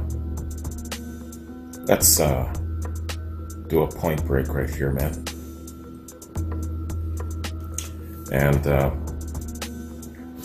we'll, for the benefit of YouTube, break this up and see. Fingers crossed. Hopefully, a couple of parts will make it up. Hopefully, all of it. But you know, I've come not to expect that. So yeah, man. You know what? I really, really like this version of Whole Lotta Love. Comparing it to the measuring stick, as I call it, the song remains the same tracks. That version of Whole Lotta Love, I think, was longer and it had a little bit more in it. But I really, really like this one. How they started off, how they stretched it out in the middle. It sounded tight, precise all the way through. The audio quality was excellent. And I would really match it up against the song remains the same version. What do you think of a spin-off, a matchup, if you will? You remember during my Artist of the Month series, sometimes I would encounter a tie, and then we would have a tiebreaker. You know, my patrons were doing the voting, and then doing the tiebreaker, I would have my bronze level patrons do the tiebreaker. You know, I've got the bronze level, silver level, and the gold level. And then it's the silver and the gold level that typically does the voting. And when I have a tie-breaking vote, then I'd have my bronze level patrons do the tie-breaking vote. That happened twice. And so I'm thinking, what about, tell me if you think this is a good idea. I am right now at the point where I'm wondering which version of Whole Lotta Love is better. And give me some feedback what you think is the better version of Whole Lotta Love. And if you think that perhaps a spin-off is warranted, where we do a back-to-back of each version of Whole Lotta Love, and then compare the two and see which one is better. That sort of thing. Something like that. It just occurred to me. Maybe it's a stupid idea. I'm not sure. Let me know what you think of that, because I really, really like this version of Whole Lotta Love. But I think that to really get an idea, I would have to hear each one back to back to be able to really, really decide. But anyway, that's just me. Maybe you're not interested in that shit. Let me know though. All right. So, Point Break. Gonna top up. Well, I'm still pretty good. Hit the bathroom break, and then we'll come back and finish it off. See you in a bit. Okay, everybody, here we are, man, back again, and we're hitting up the last piece of Led Zeppelin's Seattle show in '75, and we've got two pieces left from this. This is a Communication Breakdown and then Heartbreaker. That's going to be a video unto itself, and then come on back after that, and we're going to hit up a review. All right. Been enjoying the hell out of this bootleg, man. Isn't this one of the best things to be doing on your holidays, man? Especially if you can't go anywhere. This is the shit to me. All right. Led Zeppelin, the last leg of their '75 Seattle concert. Let's get it.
Is really going funky on the bass this second day around, isn't it?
Is it me, or are they losing their footing just a little bit?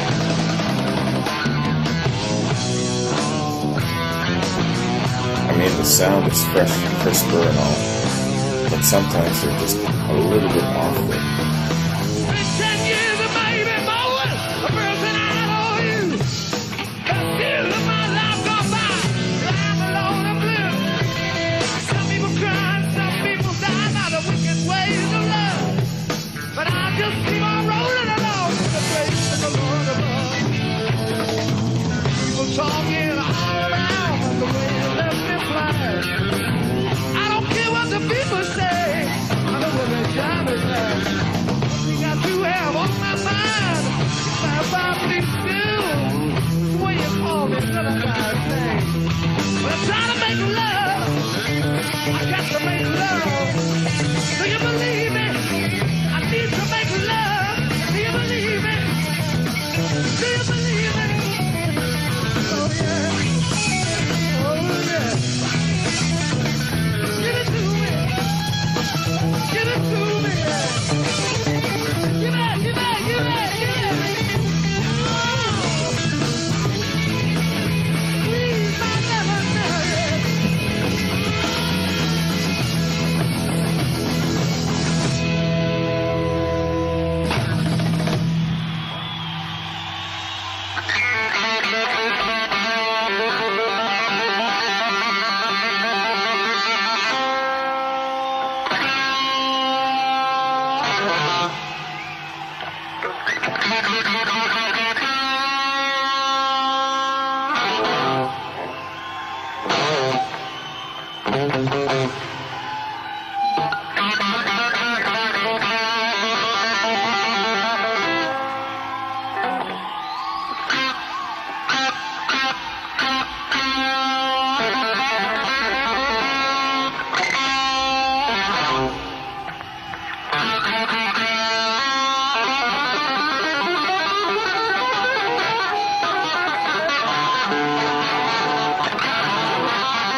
they're dropping on that ass.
The solo was excellent, and then all of a sudden that thunderous drums comes in.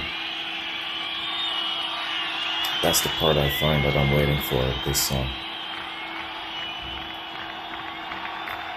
But the riff is probably the sweetest part as well.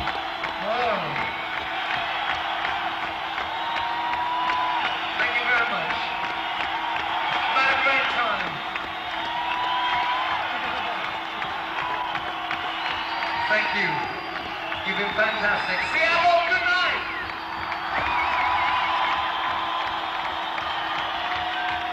Mohammed Bonham. One of the most timid men in show business leaving the stage now. John Paul Jones. Jimmy Page. And the Red Rose.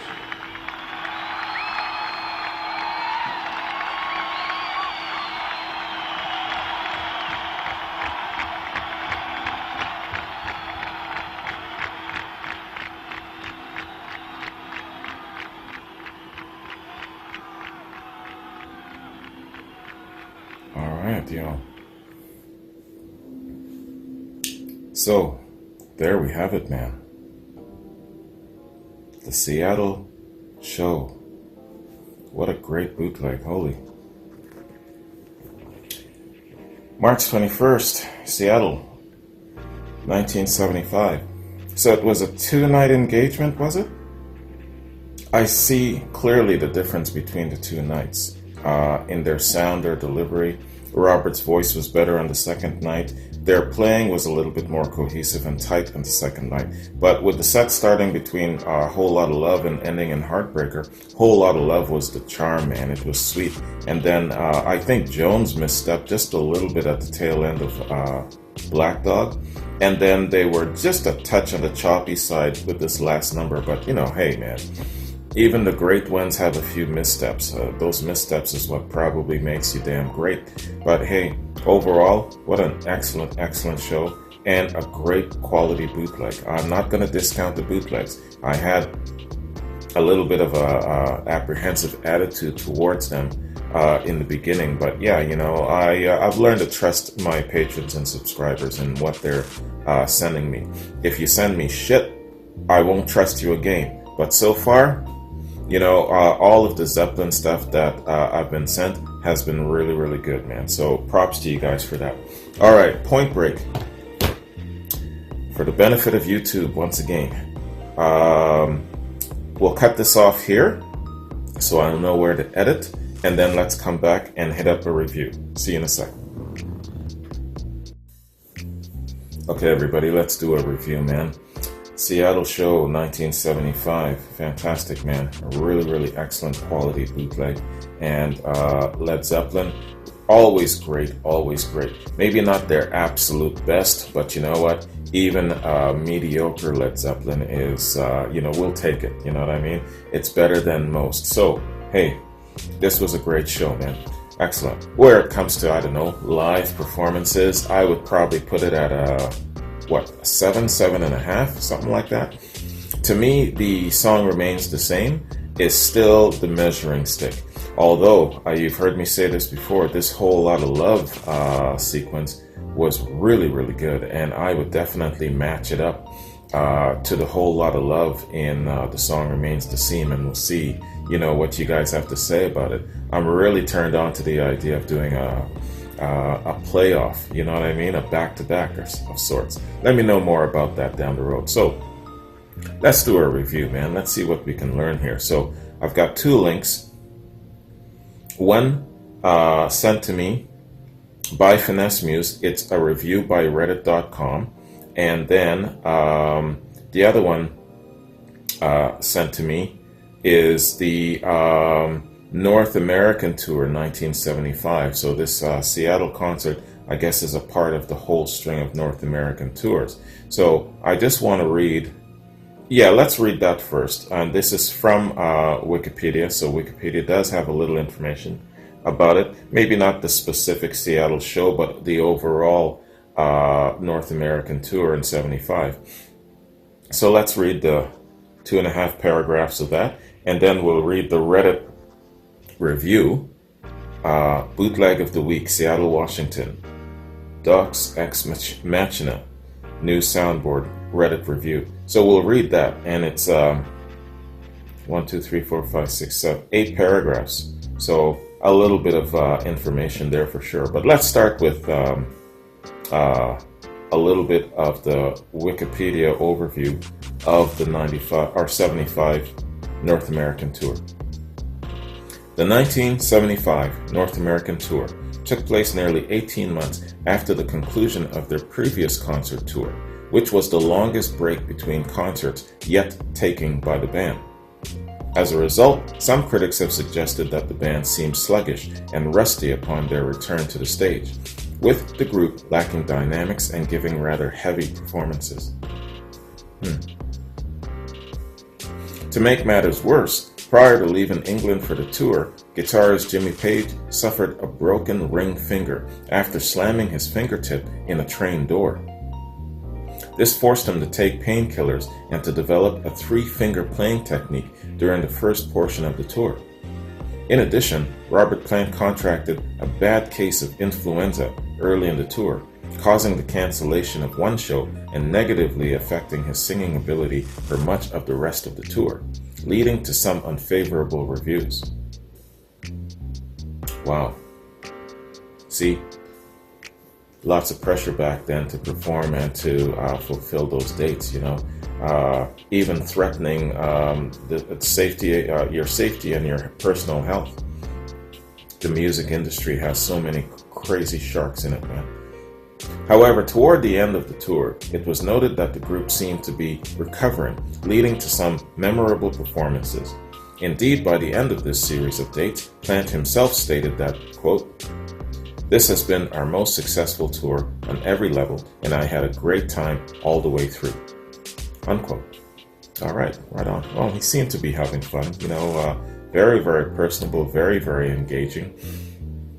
I can't think off the top of my head of another rock and roll leading man that was so engaging with the crowd in between sets, in between songs. So another level of appreciation for Plant in my eyes right there. And again, I'm going back to that whole, I think, was it Evelyn? Evelyn and another subscriber, where they were talking about how Bonham had punched Plant in the face. And it's a good thing that they were really such good friends, because if Plant had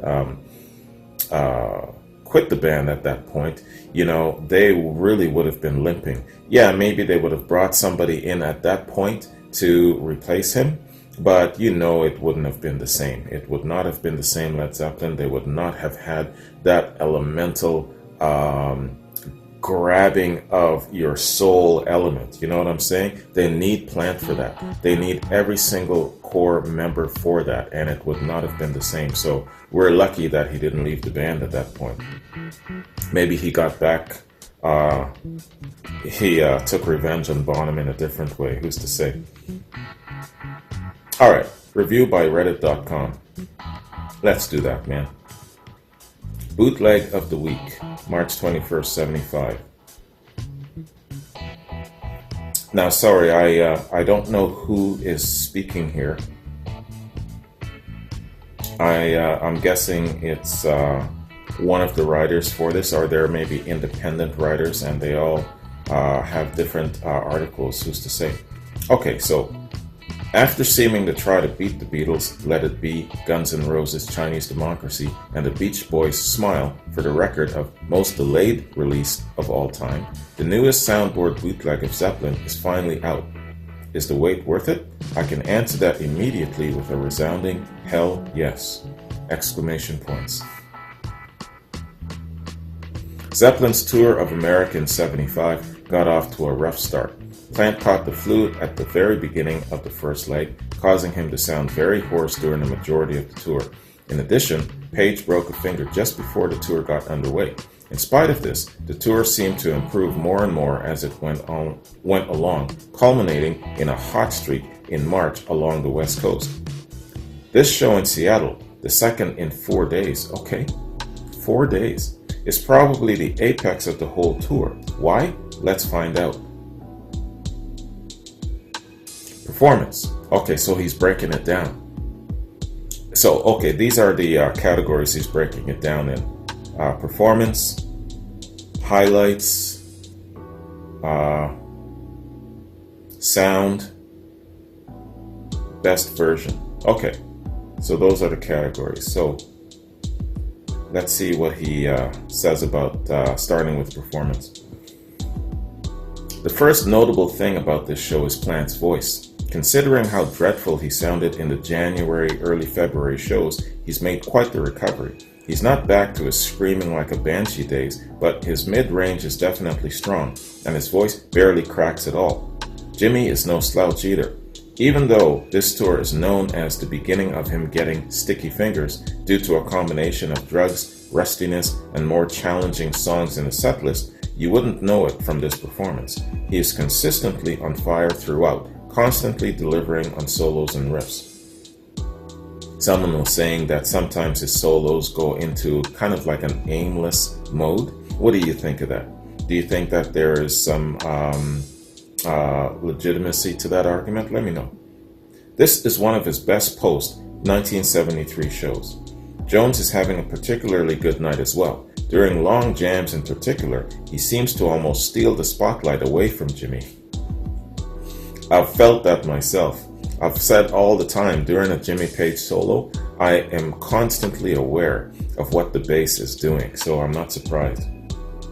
As soon as I read this, I'm immediately going back to the Lemon Song. When I first heard the Lemon Song, I was surprised at myself that even despite that great guitar solo piece and the guitar was the lead instrument, it seemed that the bass was sharing as much of the spotlight as the lead guitar, doesn't it? In my mind, I didn't want to say it because I was so new in my early Led Zeppelin walk that I didn't know what kind of backlash I was going to get, so I decided to bite my tongue. I don't bite my tongue anymore. But also on that album, Ramble On, that song is a John Paul Jones song, man, all the way through. Bonzo is also consistently on point, throwing in great fills at every opportunity. Just about a flawless performance for 75. Dropping all that thunder. Highlights. From the opening songs, It's clear that Plant's voice is in great shape. Even on rock and roll, his voice doesn't really crack at all. Page blazes through an excellent soloing during Over the Hills and Far Away. In My Time of Dying is incredibly powerful. The band sounds like an army marching off to battle during Kashmir. Really, really good way to put it. No Quarter,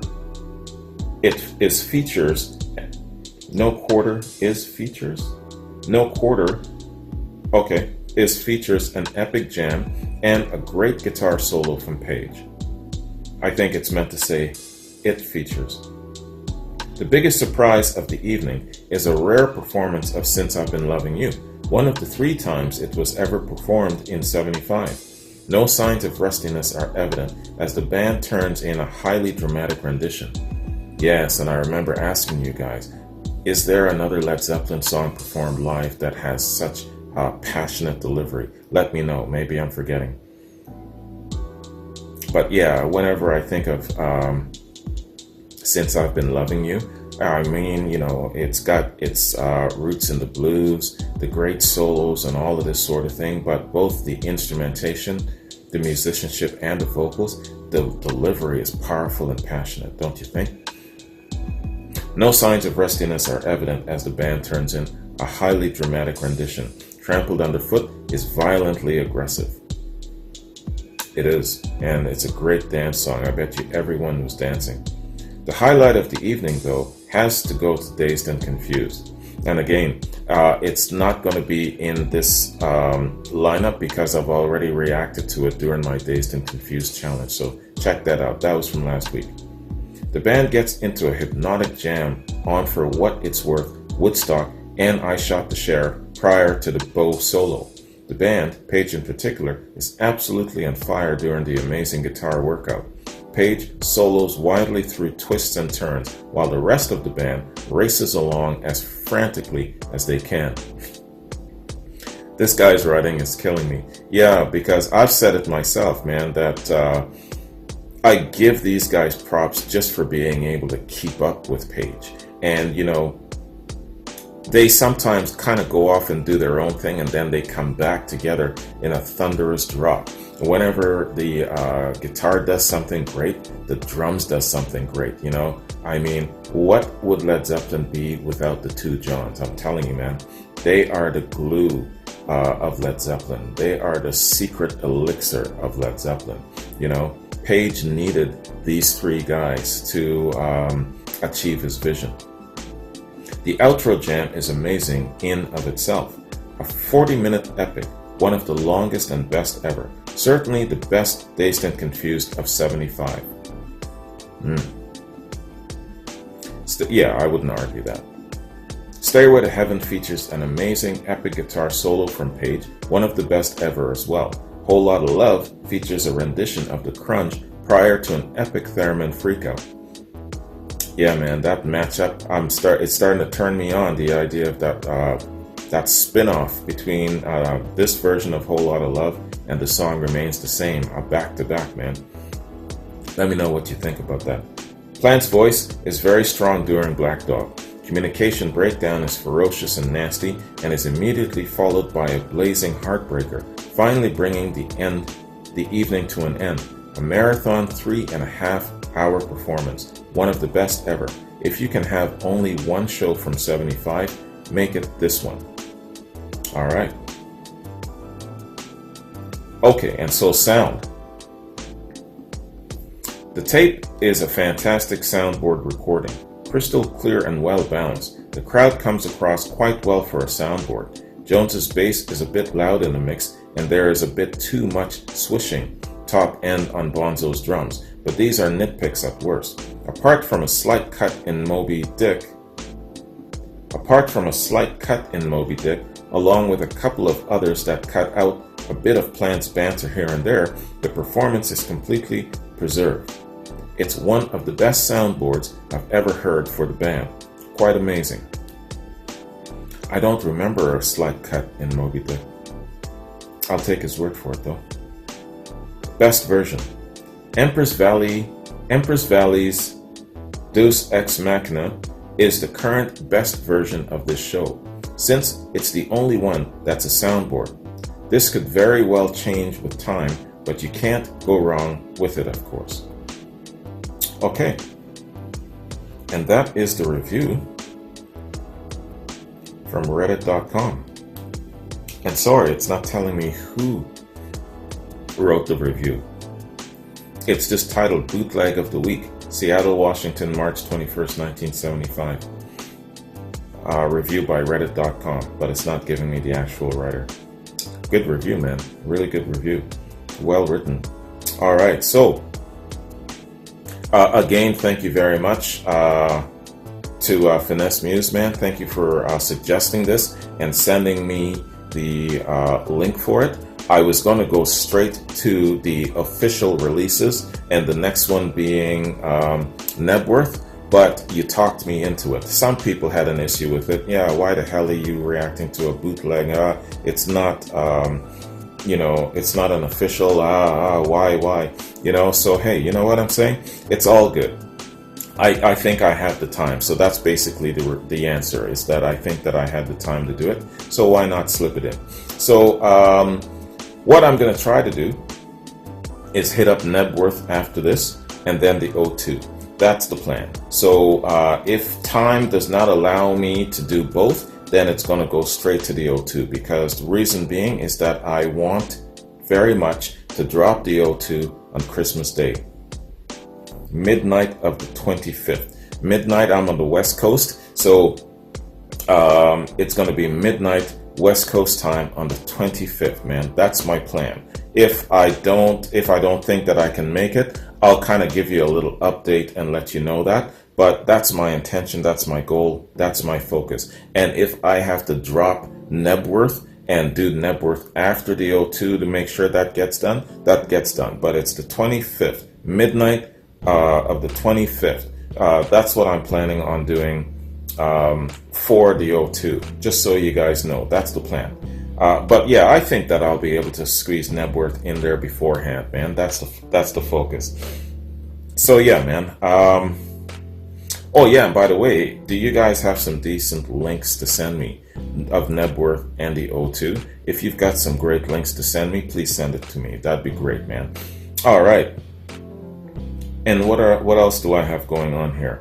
Well, aside from that, I have other fulfillments, of course. I've still got some reactions owing to my patrons that I'm late on, and I should by the end of December, I should be caught up with all of my reactions owing to my patrons. Definitely, the focus is the unofficial artist of the month being Led Zeppelin. So once I get past the O2 and I do a few more fills in the O2, what I mean by that is I've got another, I believe I have 2 Dazed and Confused challenges.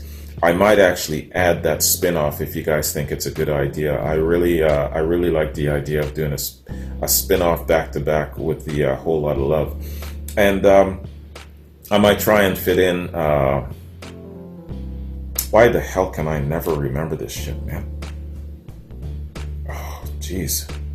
It might get loud. Jimmy Page, Jack White, and The Edge. So, but before that, though, there is an interview I got to see. Evelyn's got me hype as shit about this interview. It's David Letterman, so it's after the O2. So those are what I want to fill in. Those are my plans for Led Zeppelin for the rest of the month. And then going into the new year, I'm just going to continue doing some of the challenges, some of the live shows and bootlegs that you might have for me. I know that there's still a couple of Led Zeppelin tracks that you've sent me that I haven't gotten to, that supposedly I haven't heard yet. And then there's their solo works. So I want to be starting all of that in the new year. So it's going to be sprinkled. There isn't going to be so much of a focus on a timeline sequence anymore as much. The timeline sequence was a little bit more important this year, leading up to what I call the Holy Grail being the O2. And then after that, everything else, then after the O2, there's also, it might get loud. But into the new year, it isn't going to be such a focus on the time line sequence anymore. I'll just basically react to whatever a Led Zeppelin fan wants to share with me, pretty much. Okay, so that's my whole, I'm giving you an outline for my whole next year, man. All right, so that is my reaction and review of this excellent bootleg, man. Great bootleg. Finesse, you did good, brother. So thank you very much for that. Everyone, I hope you enjoyed this. This is a long-ass reaction. It's probably going to be, well, with this review, I'm sure it's going to be hitting close to 4 hours. So, but expect the same shit. Expect the same shit for Nebworth, and definitely the same shit for the O2. Actually, also for It Might Got Loud. Same format, you know, from my lazy boy, sucking back my sugarcane rum coffee. That's how we're going to do it with these long-ass reactions. Anyway, have a good one. Have a safe holiday season. Next time you see me will be in a day or two, and it's going to be probably Nebworth and then the O2. If I get a decent link, if I get a link or whatnot, and I have the time, it'll be Nebworth for sure. All right, take care, and I'll see you soon. Peace.